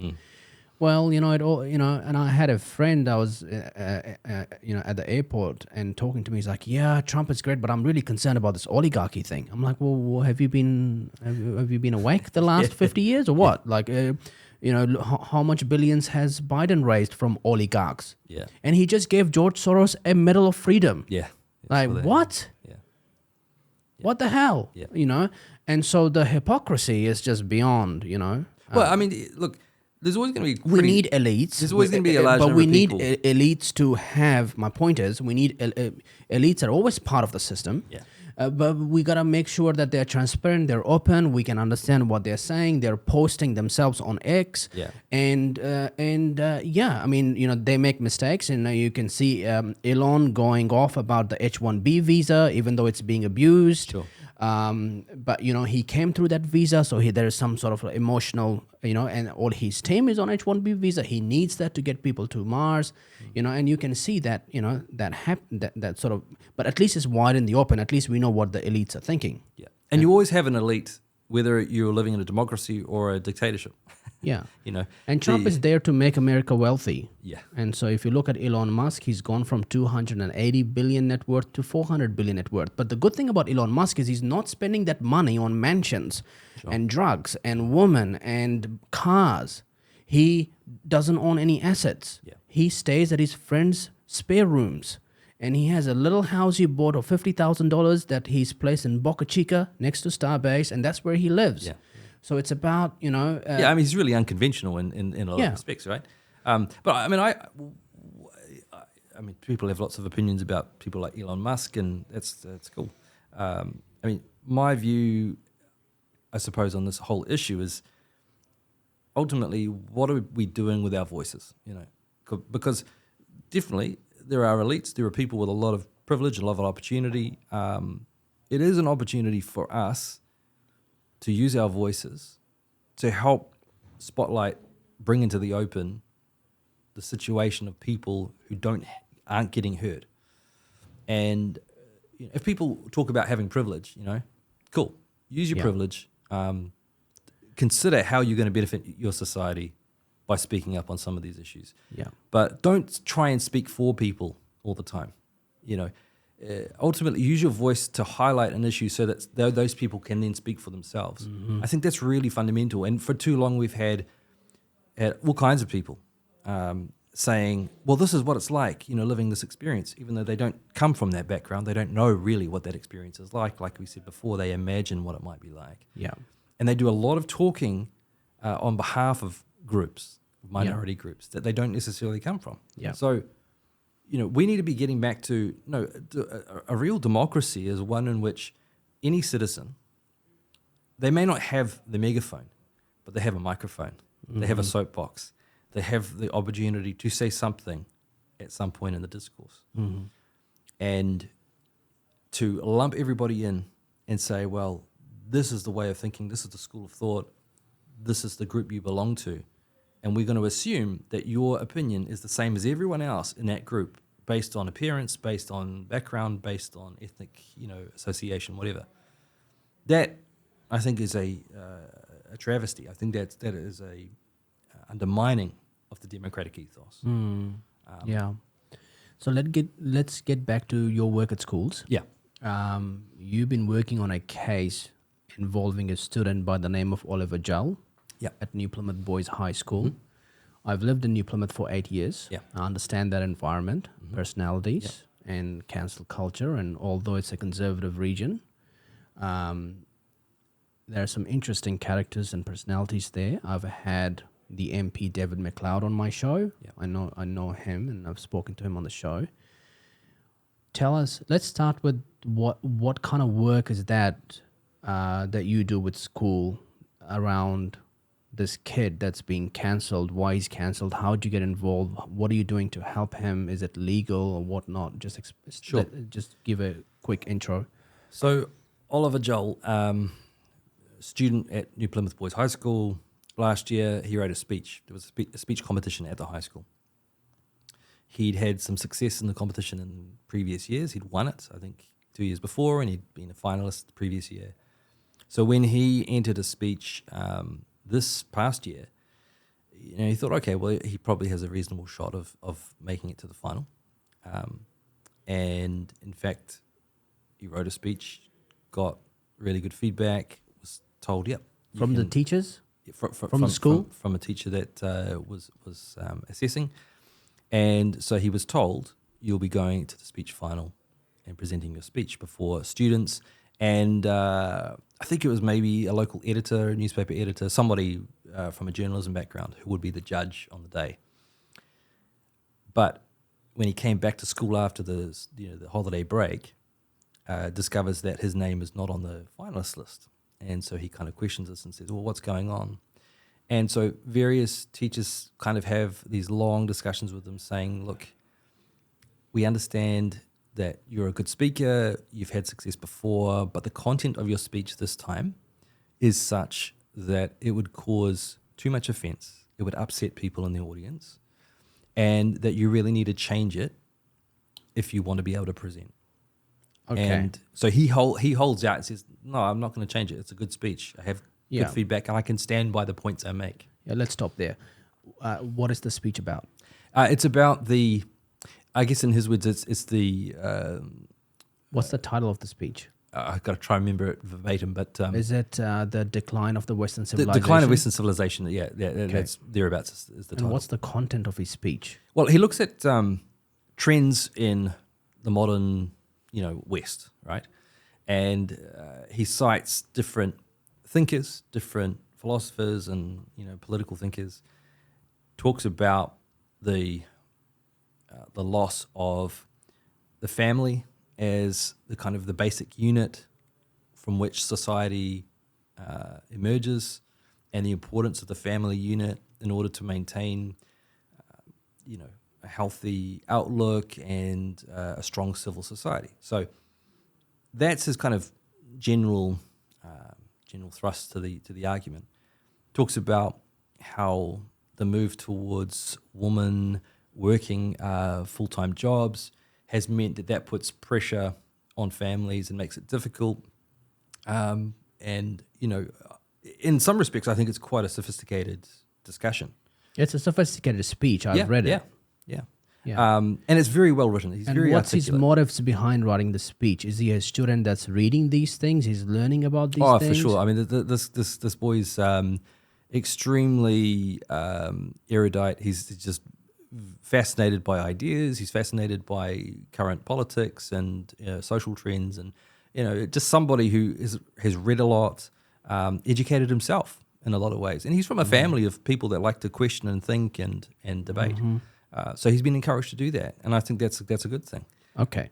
So he has some ideas that the teachers feel after being allowed to speak in the finals. He comes back from a break, and the teachers now are saying, well, your content's going to cause offense. Yeah, I think one thing I didn't mention is that he talks about multiculturalism and the danger that if people from a very different culture come into a different society, that society is going to have to figure out how do we, receive such individuals when their worldview could be so different to our own. Yeah. Are they going to, say New Zealand, is a person going to arrive with at least some belief in a democratic approach, right? Does this person arrive with at least a general view of equality between men and women? So far from being, like this chauvinistic, misogynistic type of speech, what he's really saying is if a person arrives in New Zealand and they think that women are inferior to men, that should be a concern. Mm-hmm. If a person arrives in New Zealand and thinks, no, a religious diktat is what we should be listening to and not the will of the people through the democratic system, then that's a concern, right? And so we're going to find that a clash of civilizations, a clash of worldviews will occur, and that's going to be problematic. And he mentions the UK and that type of struggle that's been going on there too. Yeah.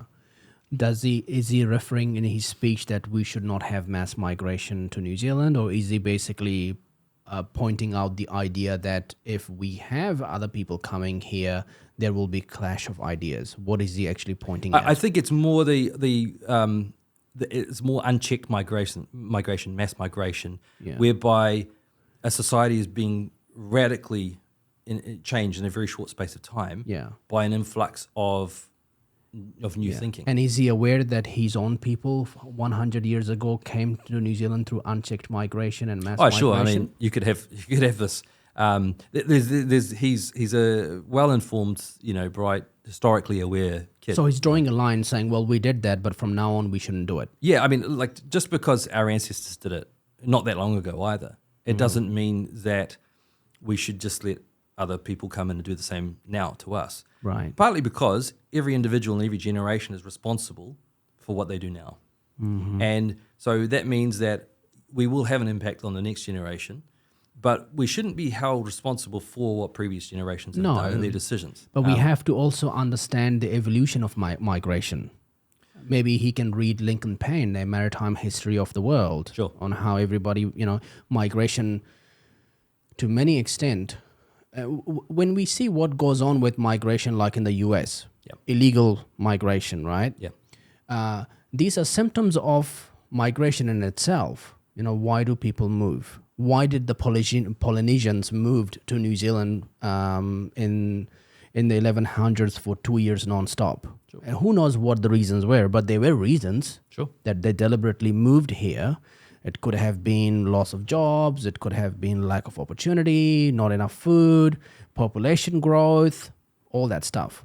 Yeah. So there are a lot of And don't get me wrong, I'm not here to defend every single thing he says in his speech. I wouldn't do that for any student because ultimately that's he has that's the his right to give self-expression. his speech. Yeah. I'm interested Yeah. just in his ideas and talking to you about your thoughts of his Sure. ideas. Yeah, and- I mean, and that's a valid question to ask, right? Because are we dealing with a speech that is racist, or are we dealing with a speech that is anti-free speech? Like, are there actually ideas here that could be very difficult to deal with? Yeah, sure. There are some elements there that could be difficult to respond to. Yeah.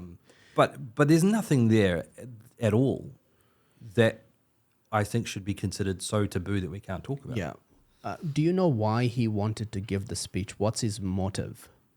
Well, I think initially, he's done a lot of reading and learning about these trends that are going on in the modern world. Mm-hmm. And he felt strongly about it. He just felt like this is something that people are told they can't talk about. And I think part of it was, well, if we can't talk about it, I want to talk about it. Yes. So I think he's a good doing the sort of motive. thing that we try to encourage young people to do. We should be encouraging them to do.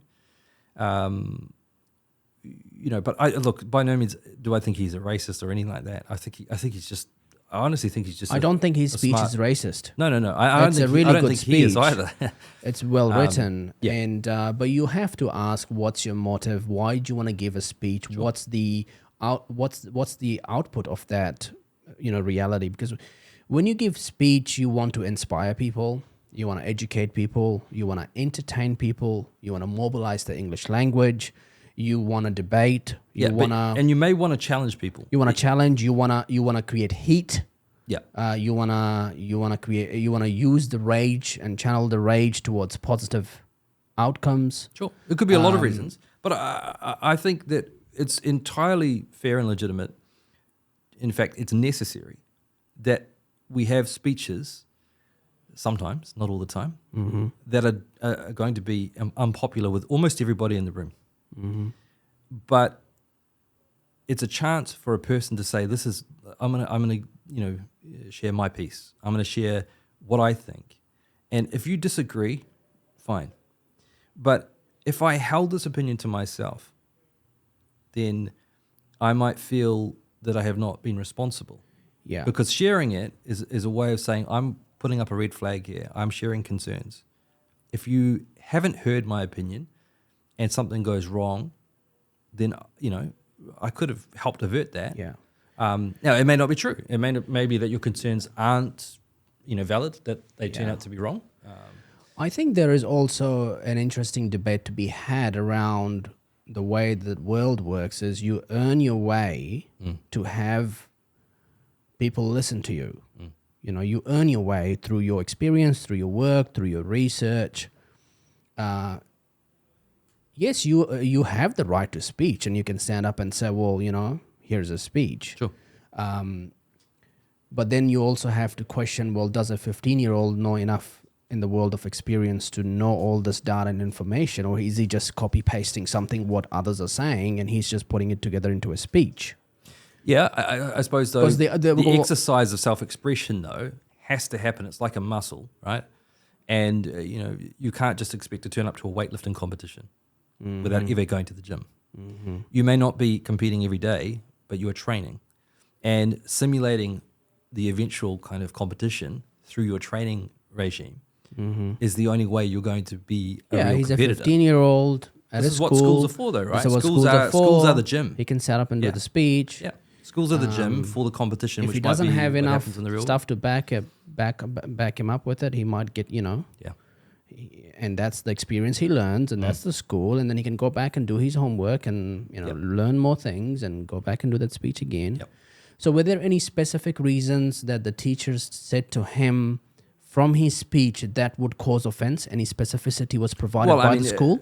The way that they perceived his language, you know, around men and women and gender roles and that sort of thing, the way that they, you know, assumed immigrants in the audience might be offended by the implications of what he's saying, and that's the kind of thing that they were uncomfortable about. The thing is, when you read the text of the speech or you listen to the speech, he's not going after any specific group, right? He's not saying this immigrant based on their skin color or this you know, group based on their religious beliefs or whatever. He's simply saying, as a general rule, if you have a major influx of a certain group of people with a very different worldview, don't be surprised when your broader society begins to change as a result of it. Are we prepared for that? And that's more the question he's asking, rather than saying there's a specific group that are causing specific problems. And I think it's a valid question to raise, right? I think it's an important question to raise. Again, I don't have to agree with all his specific conclusions. I think everything in his speech should be a course itself, right? Yeah. In the speaker program. Well, Let's talk about these things. And this is the thing. When you actually talk to him about a lot of the points he's raising in his speech, and you talk to him one-on-one, he's able to draw on all kinds of sources and the reading that he's done, right? He's very well informed on this stuff. Yeah. The problem is that the previous year there'd been a speech by a student, which I think won the previous year's competition on co-governance, you know, speaking in support of co-governance. So when Oliver saw that outcome, he thought, well, surely this year I could speak about these particular issues, say around mass migration. Yeah. And that was where the double standard was occurring, because that exemplifies the single narrative approach in schools on these types of controversial issues. Yeah. So this happens. How do you get the wind of it, and how do you get involved, and how do you tackle it? We were contacted by Oliver directly. So FSU, By him or by his parents? No, by him. Okay, so this kid is very just independent. Like knows there's a free speech union, and he's just like, hey. Yeah, his family had an interest in what we were doing, but because of the conversations around dinner table, right? Yeah, absolutely. He's like, well, I think the Free Speech Union would be the people to contact here. So he does that. He also contacted the platform, and Sean Plunkett, had him on the show. Even got him to deliver the speech, on his show. And so there was obviously a lot of blowback, like a lot of harsh critics online saying this kid shouldn't be talking this way. He shouldn't have been allowed to speak, rah, rah, rah. Which is rubbish. Yeah, right. But a lot of people in support. Now, that might just have to do with the platform and their audience and their listenership. But the point is that we got involved and we said, okay, well, we're going to help you here. We will help represent you in terms of dealing with the school and to talk about a strategy. His family, his parents were very engaged, but they weren't driving it. I mean, we quickly realized that they weren't the ones behind, his decisions here. He was the one who felt very strongly about this issue. And he was, I mean, honestly, his own personal defense of what he was doing was so articulate, so well thought out. We were very impressed by it. We said, if only more adults actually had the intellectual, acumen and ability to do what he's doing, we could see a lot of change in this country. Yeah. Sometimes that doesn't. It's not the point. Everybody's different. Sure, Every absolutely, kid's different, and there'll be a lot of kids in that audience going, "Man, can I get out of this? I just want to go chase girls. I want to go do different things." Yeah, sure. Everybody's different, Sure. You had this thing with Kobe Bryant, where his teammates went to Phil Jackson and said, "Hey, Kobe doesn't associate with us." And so he goes to Kobe and says, "Hey, man, you don't associate with your mates. Yeah.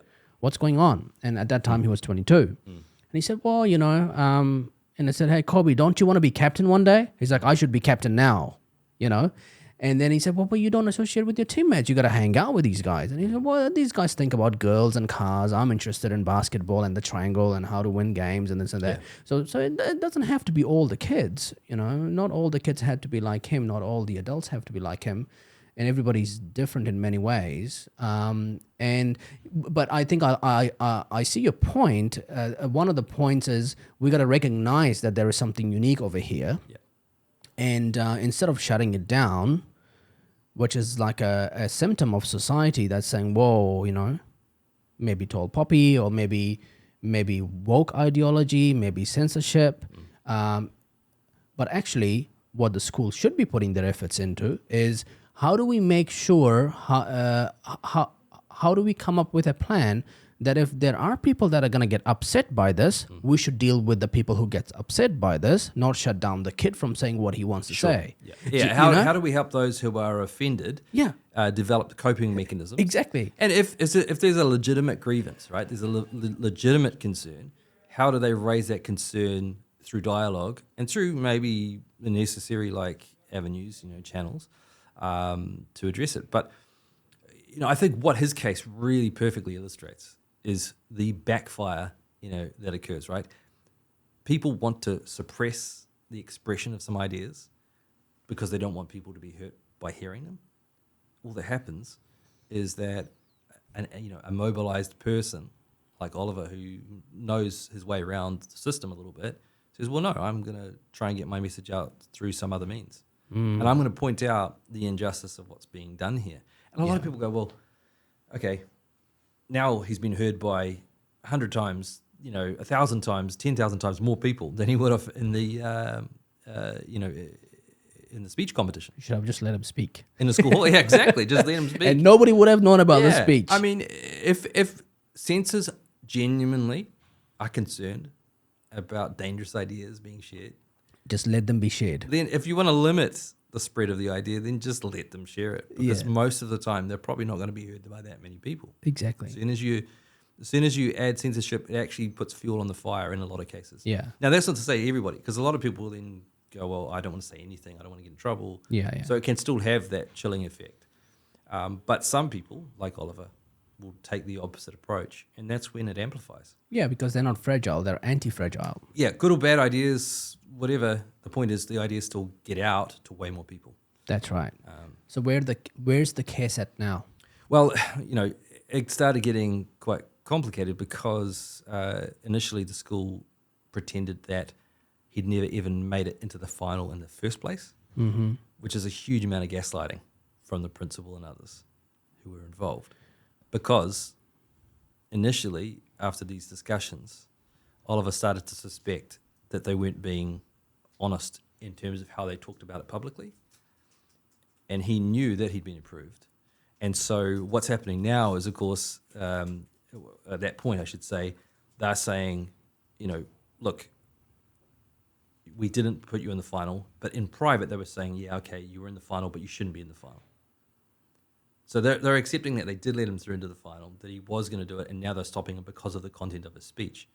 Whereas in the public face, they're saying you didn't make it into the final because it just wasn't good enough. Just wasn't technically good enough. That's a fucking good speech. Well, yeah, and that's the point. I mean, I'm a you read I'm a the teacher. speech, you're like, come on. I'm a teacher, right? I've sat there and I've judged how many thousands of speeches in school.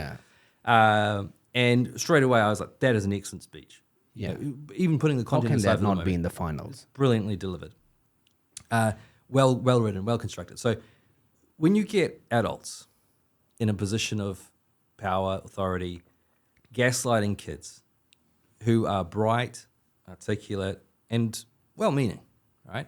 You get them gaslighting these kids in this way.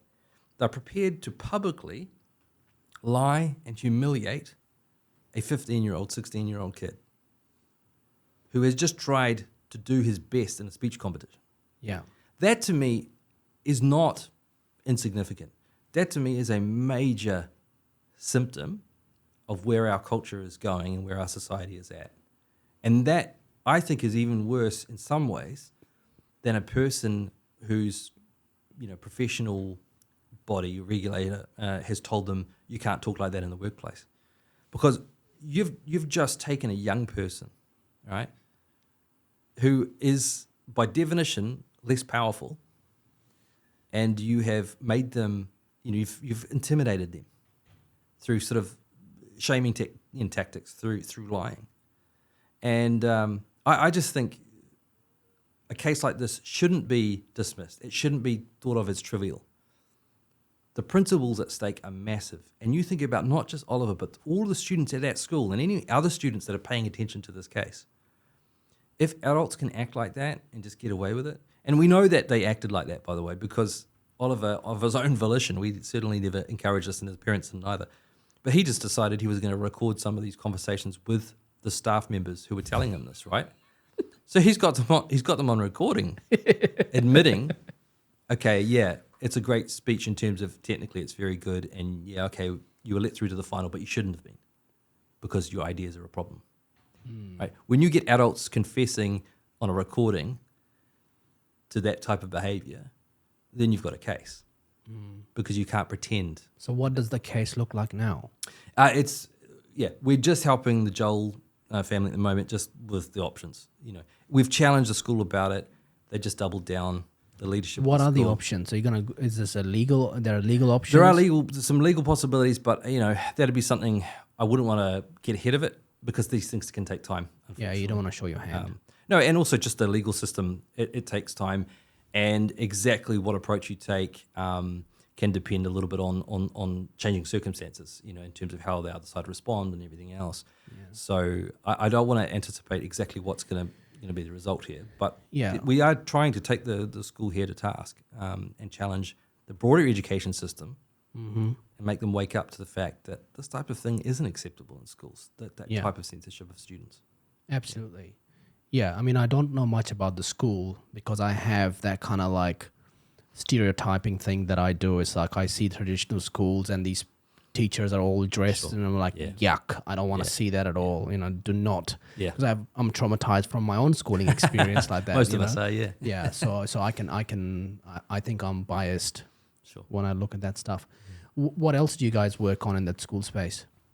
Well, I mean, this is sort of the first major case where a student was involved. But as I've mentioned, there have been issues already in education with teachers and the way that they are being treated. What we're trying to, this is the frustrating thing as well, I guess, in education. There are so many people who have bought into the idea that they have to be woke in regards to speech, in regards to these issues. Teachers in high schools are overwhelmingly, I wouldn't say they're all progressive, but there's a very strong progressive element. And that's not to say that all progressives are censors, that they want to censor everything. But of course, that's where the last decade of censorship has kind of largely been coming from. Those with a progressive view of social issues and political topics. So, that education is just absolutely riddled with that way of thinking. Yeah. There's just no space, though, to challenge it, to debate it, to question it within the education system. And we're just looking at ways now of supporting those who can have an impact in terms of curriculum design and content. There are two people in particular that have worked very closely with the Free Speech Union.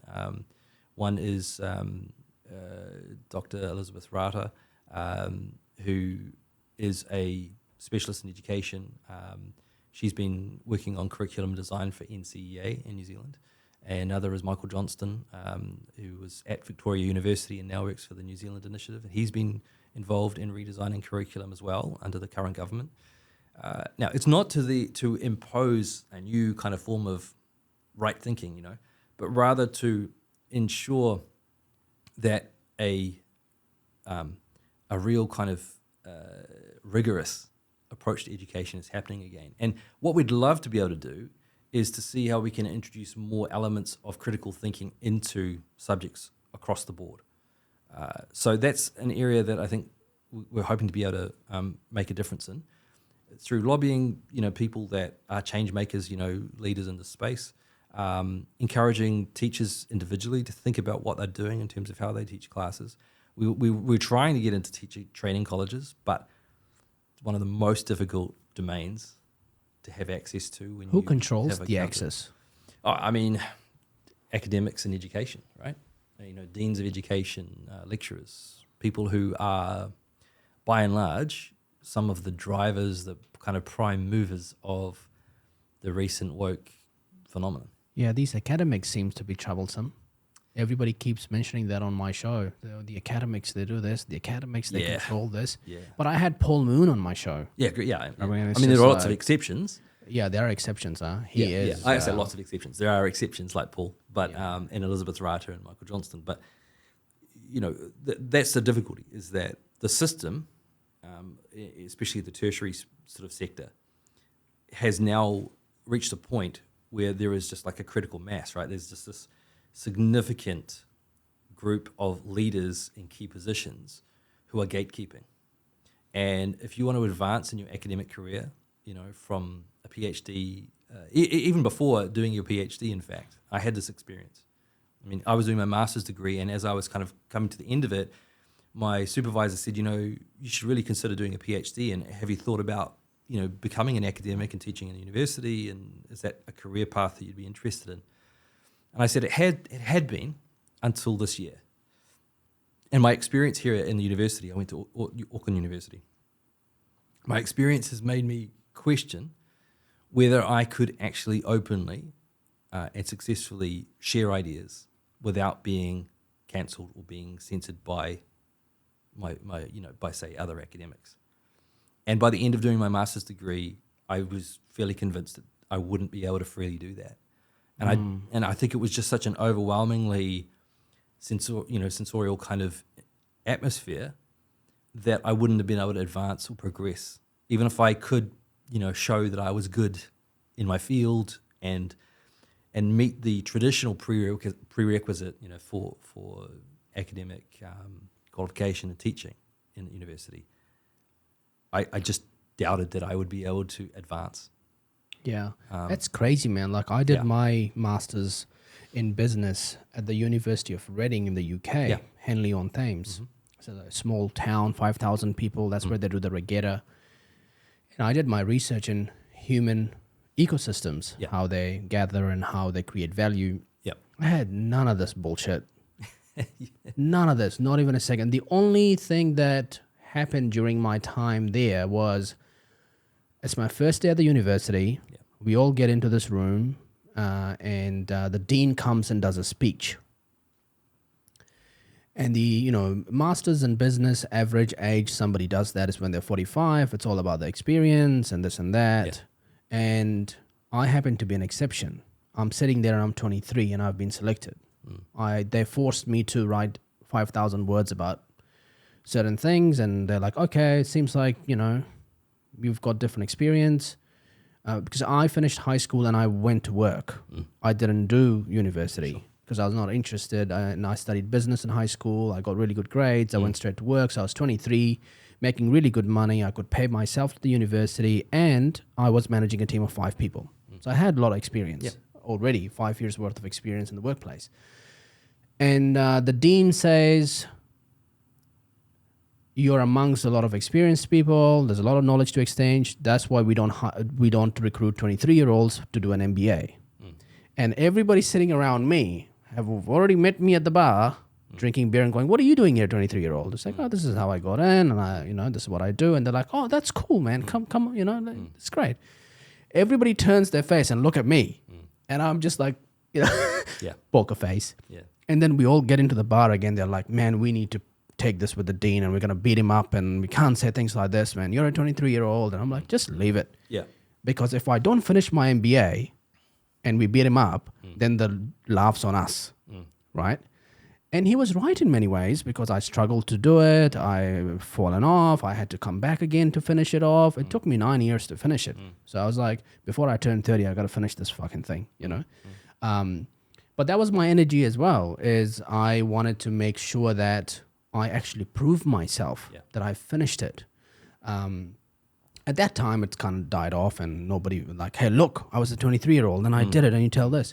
But I had none of that bullshit, man. None of that free speech bullshit. I was studying all sorts of, like, I was studying the Maori innovation economy. It's worth billions of dollars. I was studying the, you know, the Rocket Labs and the Zeros and all these different companies. But there was none of that, you know, none of my professor was ever interested in, oh, what about, you know, the impacts of the white people on the Maori innovation or the grouping. No, there was none of that. Yeah. You know, there was none of that. Well, I mean, one of the, you know, now it's really bad out that side. Oh, for sure. You go to Oxford University. Absolutely. That area. Cambridge is even worse than Oxford. You know? That area is now really bad. Yeah. So I came from, I come from a family where my dad and his brother and my uncle were both offered scholarships to Oxford and Cambridge. You know what I mean? They were from the UK and both highly academic. Both went on eventually to teach here at Auckland University in different departments. One in the sciences, one in the humanities. And so I came from a family where academic achievement was celebrated. It was just a part of our way of life. Yeah. Right? Central. Same. You know, my parents are uneducated. Yeah. And my mother, you know, she was part of this generation that English is the new cool language. You need to go to English-speaking school. Sure. You need to show up. And I'm growing up in a household environment where, you know, it's an uneducated household. Yeah. Right? But my mom was like, if you don't go to school and if you don't show up, I'm going to call the police. Yeah. You know, and that was how she used to threaten us every time we didn't feel like going to school. Yeah. But, you know, I ended up with a 99% attendance. And that's why I'm shocked to see the attendance we have over here. Because, you know, I learned the simple value of showing up. Sure. No matter how you feel. Yeah. You don't have to feel perfect. You don't have to feel great. You don't have to feel, you know, whatever your emotions are, you show up. Well, and look, you know, I don't want to pretend like every class, every lecture at university is inspiring. Oh, I hated school. Yeah. I mean, it is a lot that you have to sit through. And even if the lecturer is passionate, you know, that doesn't mean the audience are.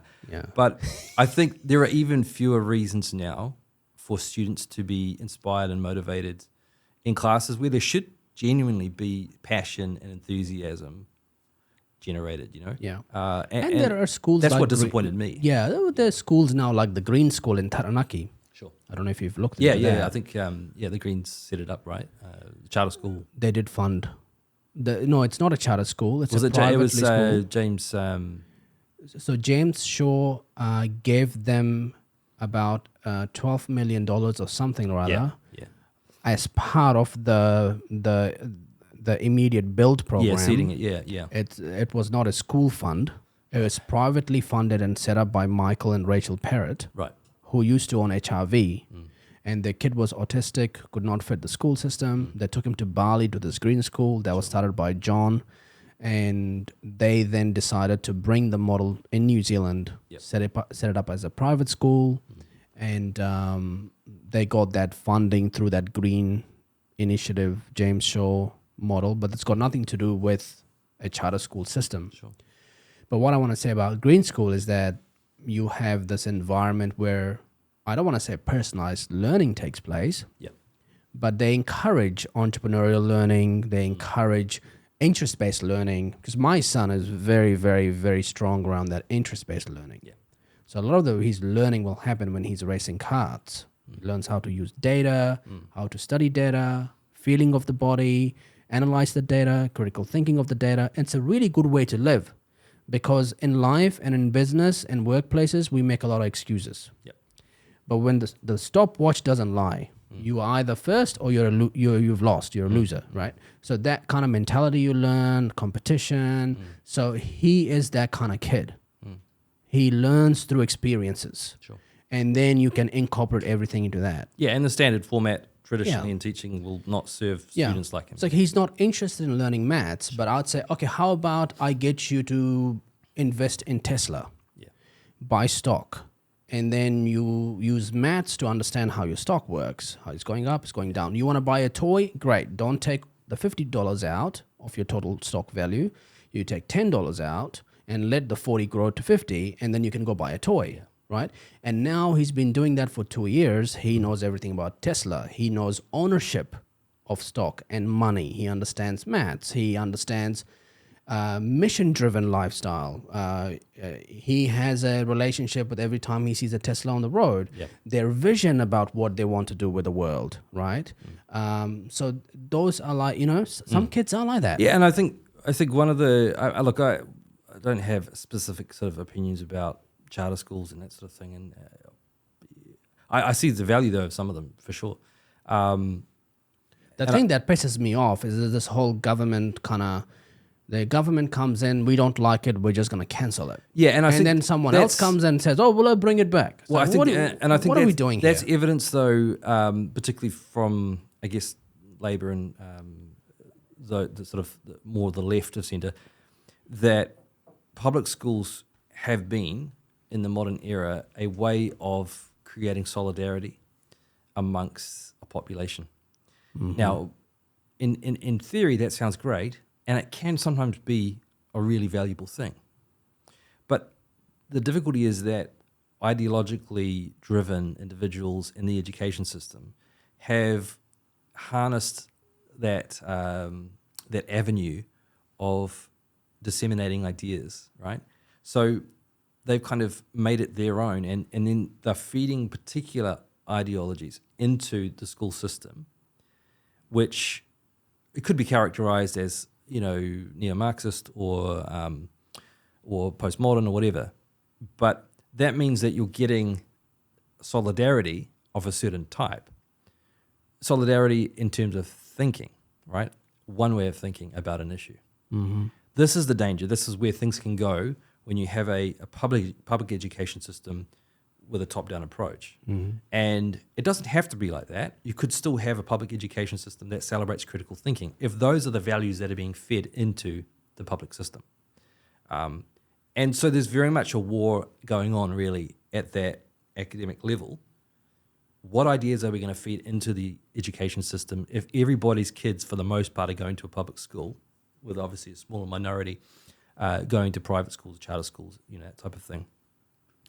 And a lot of people are voting with their feet. A lot of parents are voting with their feet, taking their kids out of the public system, looking for independent schools, looking for religious schools, looking for anywhere where there are values that they recognise that are different to the ones they're hearing now coming out of the public system.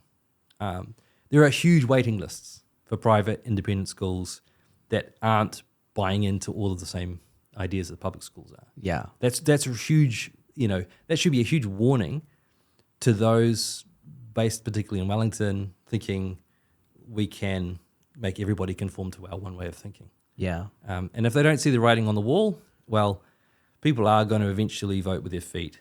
But we could help the process, and we could save a whole generation right now from being, made to conform ideologically, and instead instill critical thinking skills. So there's a lot at stake, and it may change inevitably. I don't know. Maybe that's the natural progression. There will be a reaction, but not always. And we shouldn't assume that there's going to be a natural swing back, in the other direction.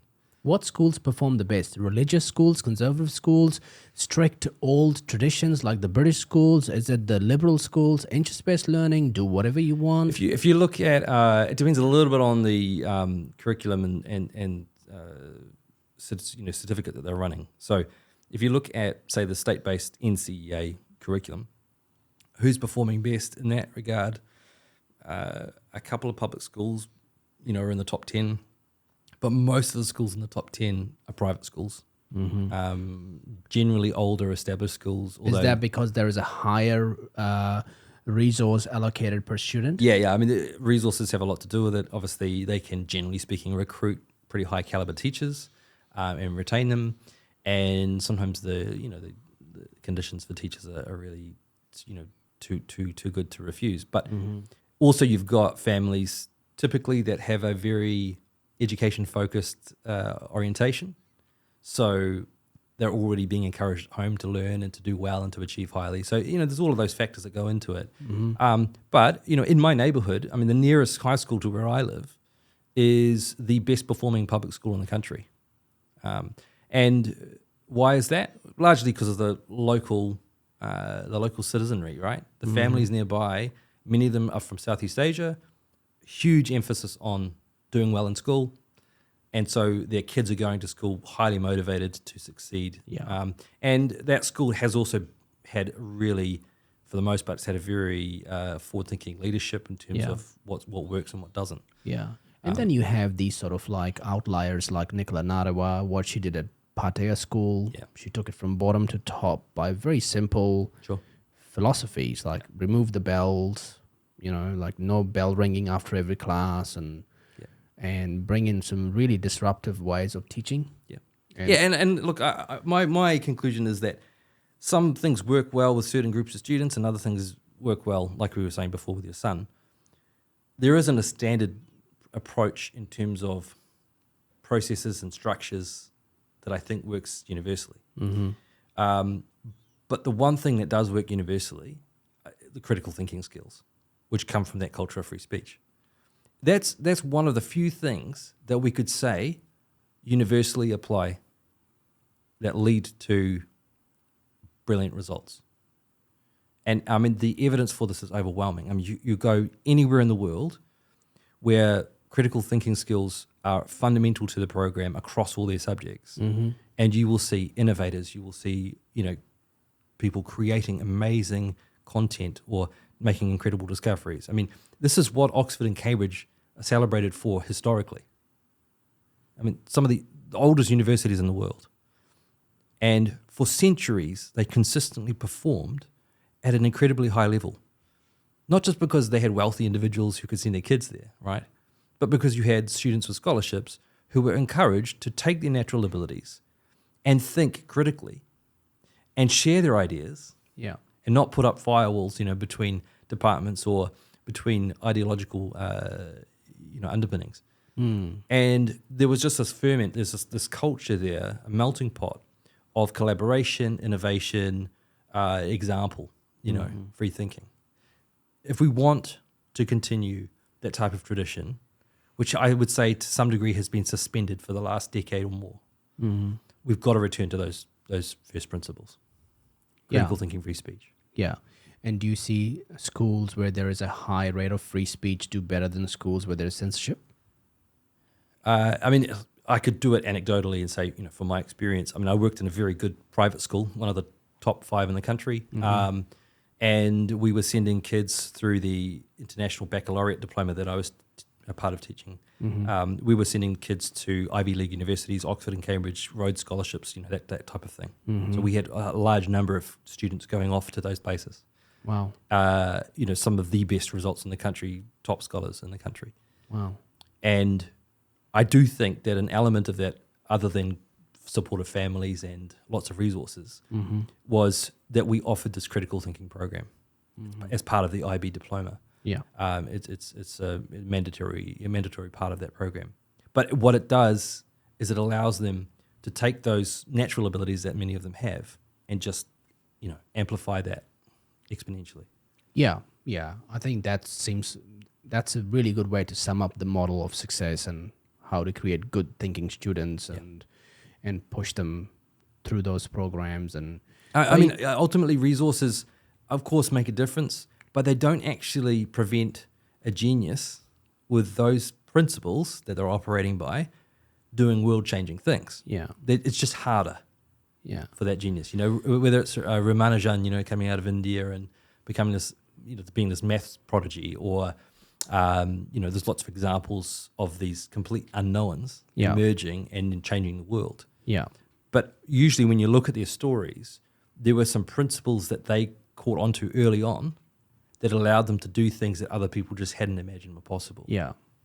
Yeah, and unfortunately, the state of these universities you're mentioning, Ivy League universities, highly resourced, right? Yeah. Billions of dollars in terms of endowments. But the ideology capture is just whoa, I don't want my kids going there, Because it's a factory of conformity. You're taking in diverse students to some degree because they're And then actually you're going, beating we them need up lots of into- diversity.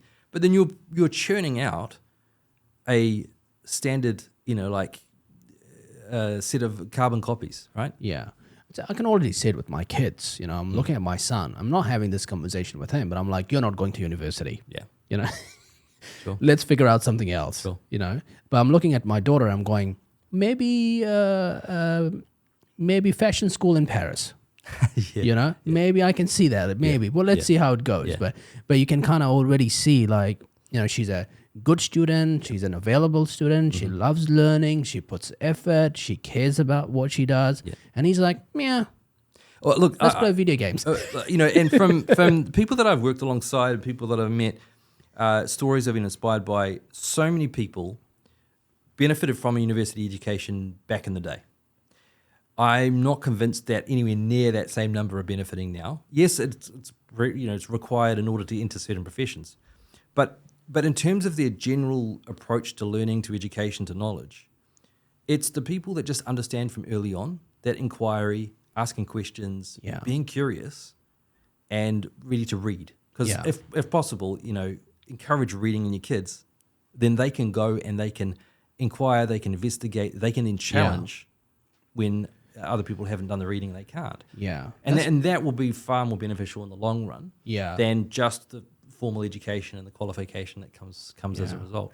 That's what I learned about my experience. I was always at the bottom of the class with biology, maths, science, that kind of stuff. Yeah. But when I got to high school, I got to choose in the UAE, different system to what you guys have here. Yeah, yeah. I got to choose if I do science or I do business. Yeah.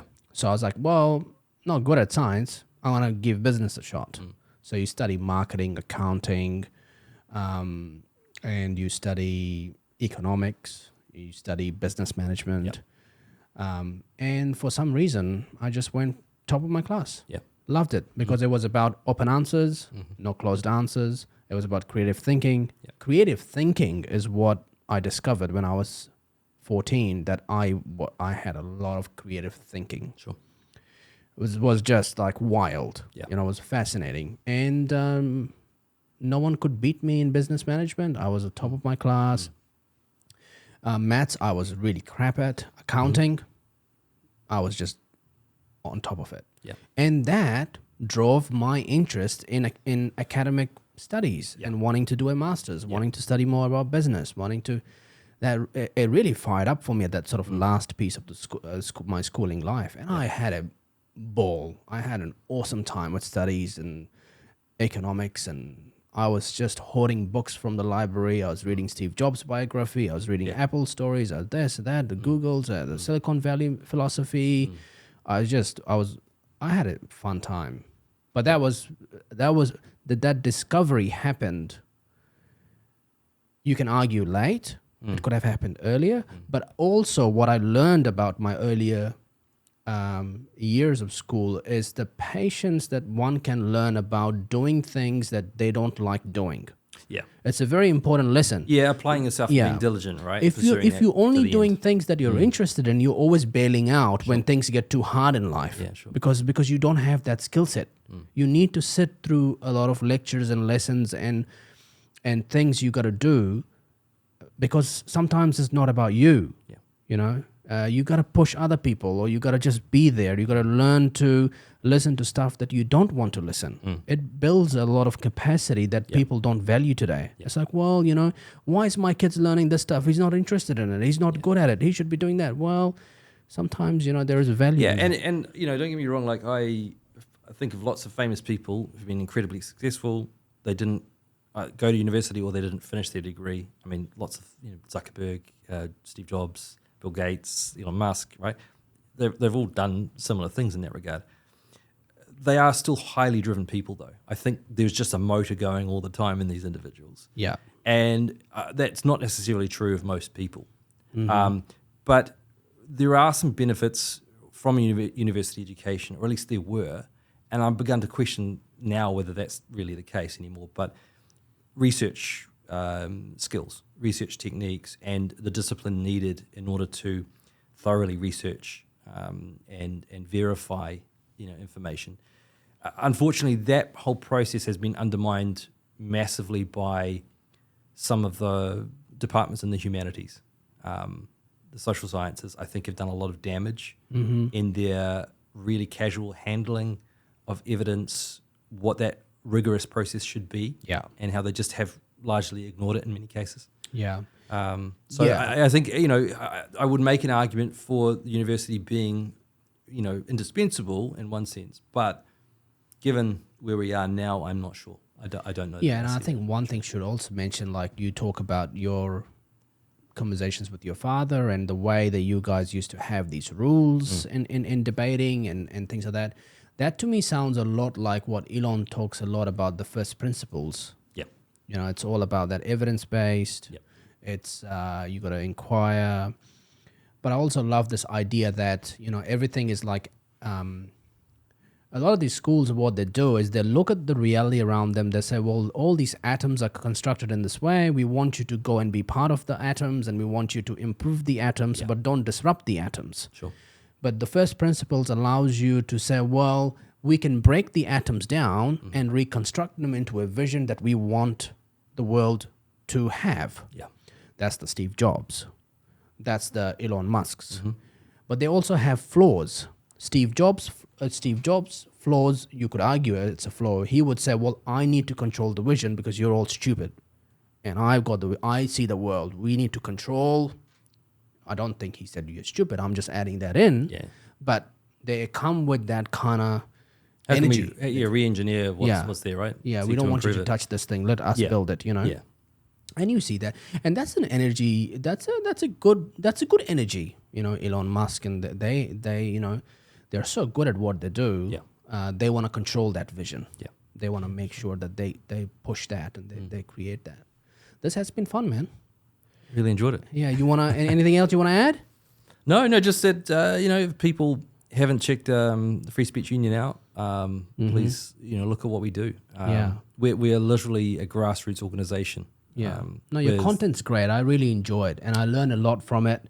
Yeah. I feel, I'm in the business of I guess free speech is what I sure, do. Sure. You're doing it every day. Yeah. Yeah, I do it every day, and I got the ear of Thomas Newman. So if I need advice or things that Yeah, I shouldn't yeah. talk about, I got Thomas to help Good me legal out. counsel to have. Yeah, Exactly. Yeah. So I'm in there, and just tell us what's your membership like, and how can people sign up?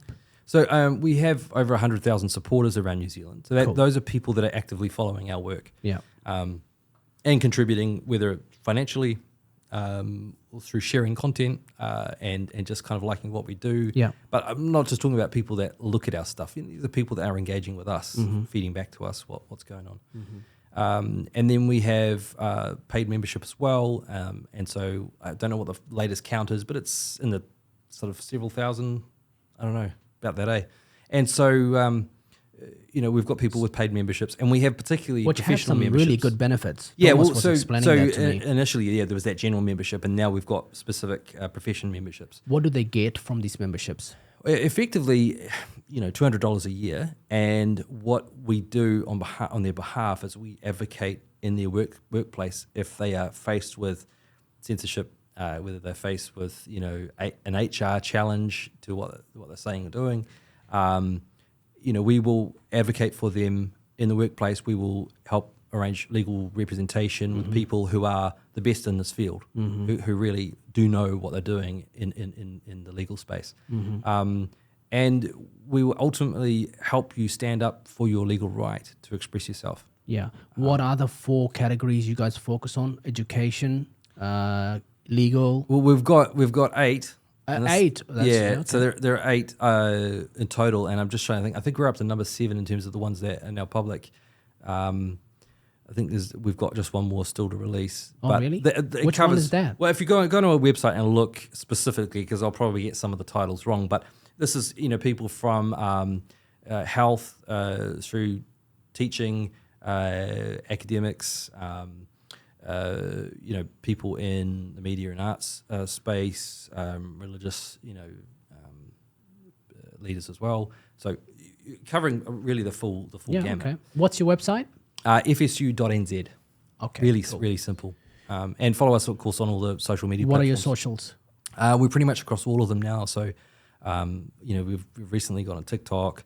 We're definitely on Facebook. Do you know what your handles are? Basically, just put Free Speech NZ. That will come up. That'll come up. What's your handle on Twitter? Because you're on Twitter. Yeah, I'm not very active on Twitter myself. Yeah. It's just Nick Hanne. So NickHanne. Good stuff. Good reminder for me to probably actually use it. Yeah, good. Great. Well, thanks for coming, man. It's been Thanks, fun. Adnan. I really enjoyed Great. it. Yeah. Awesome. Bye, everybody.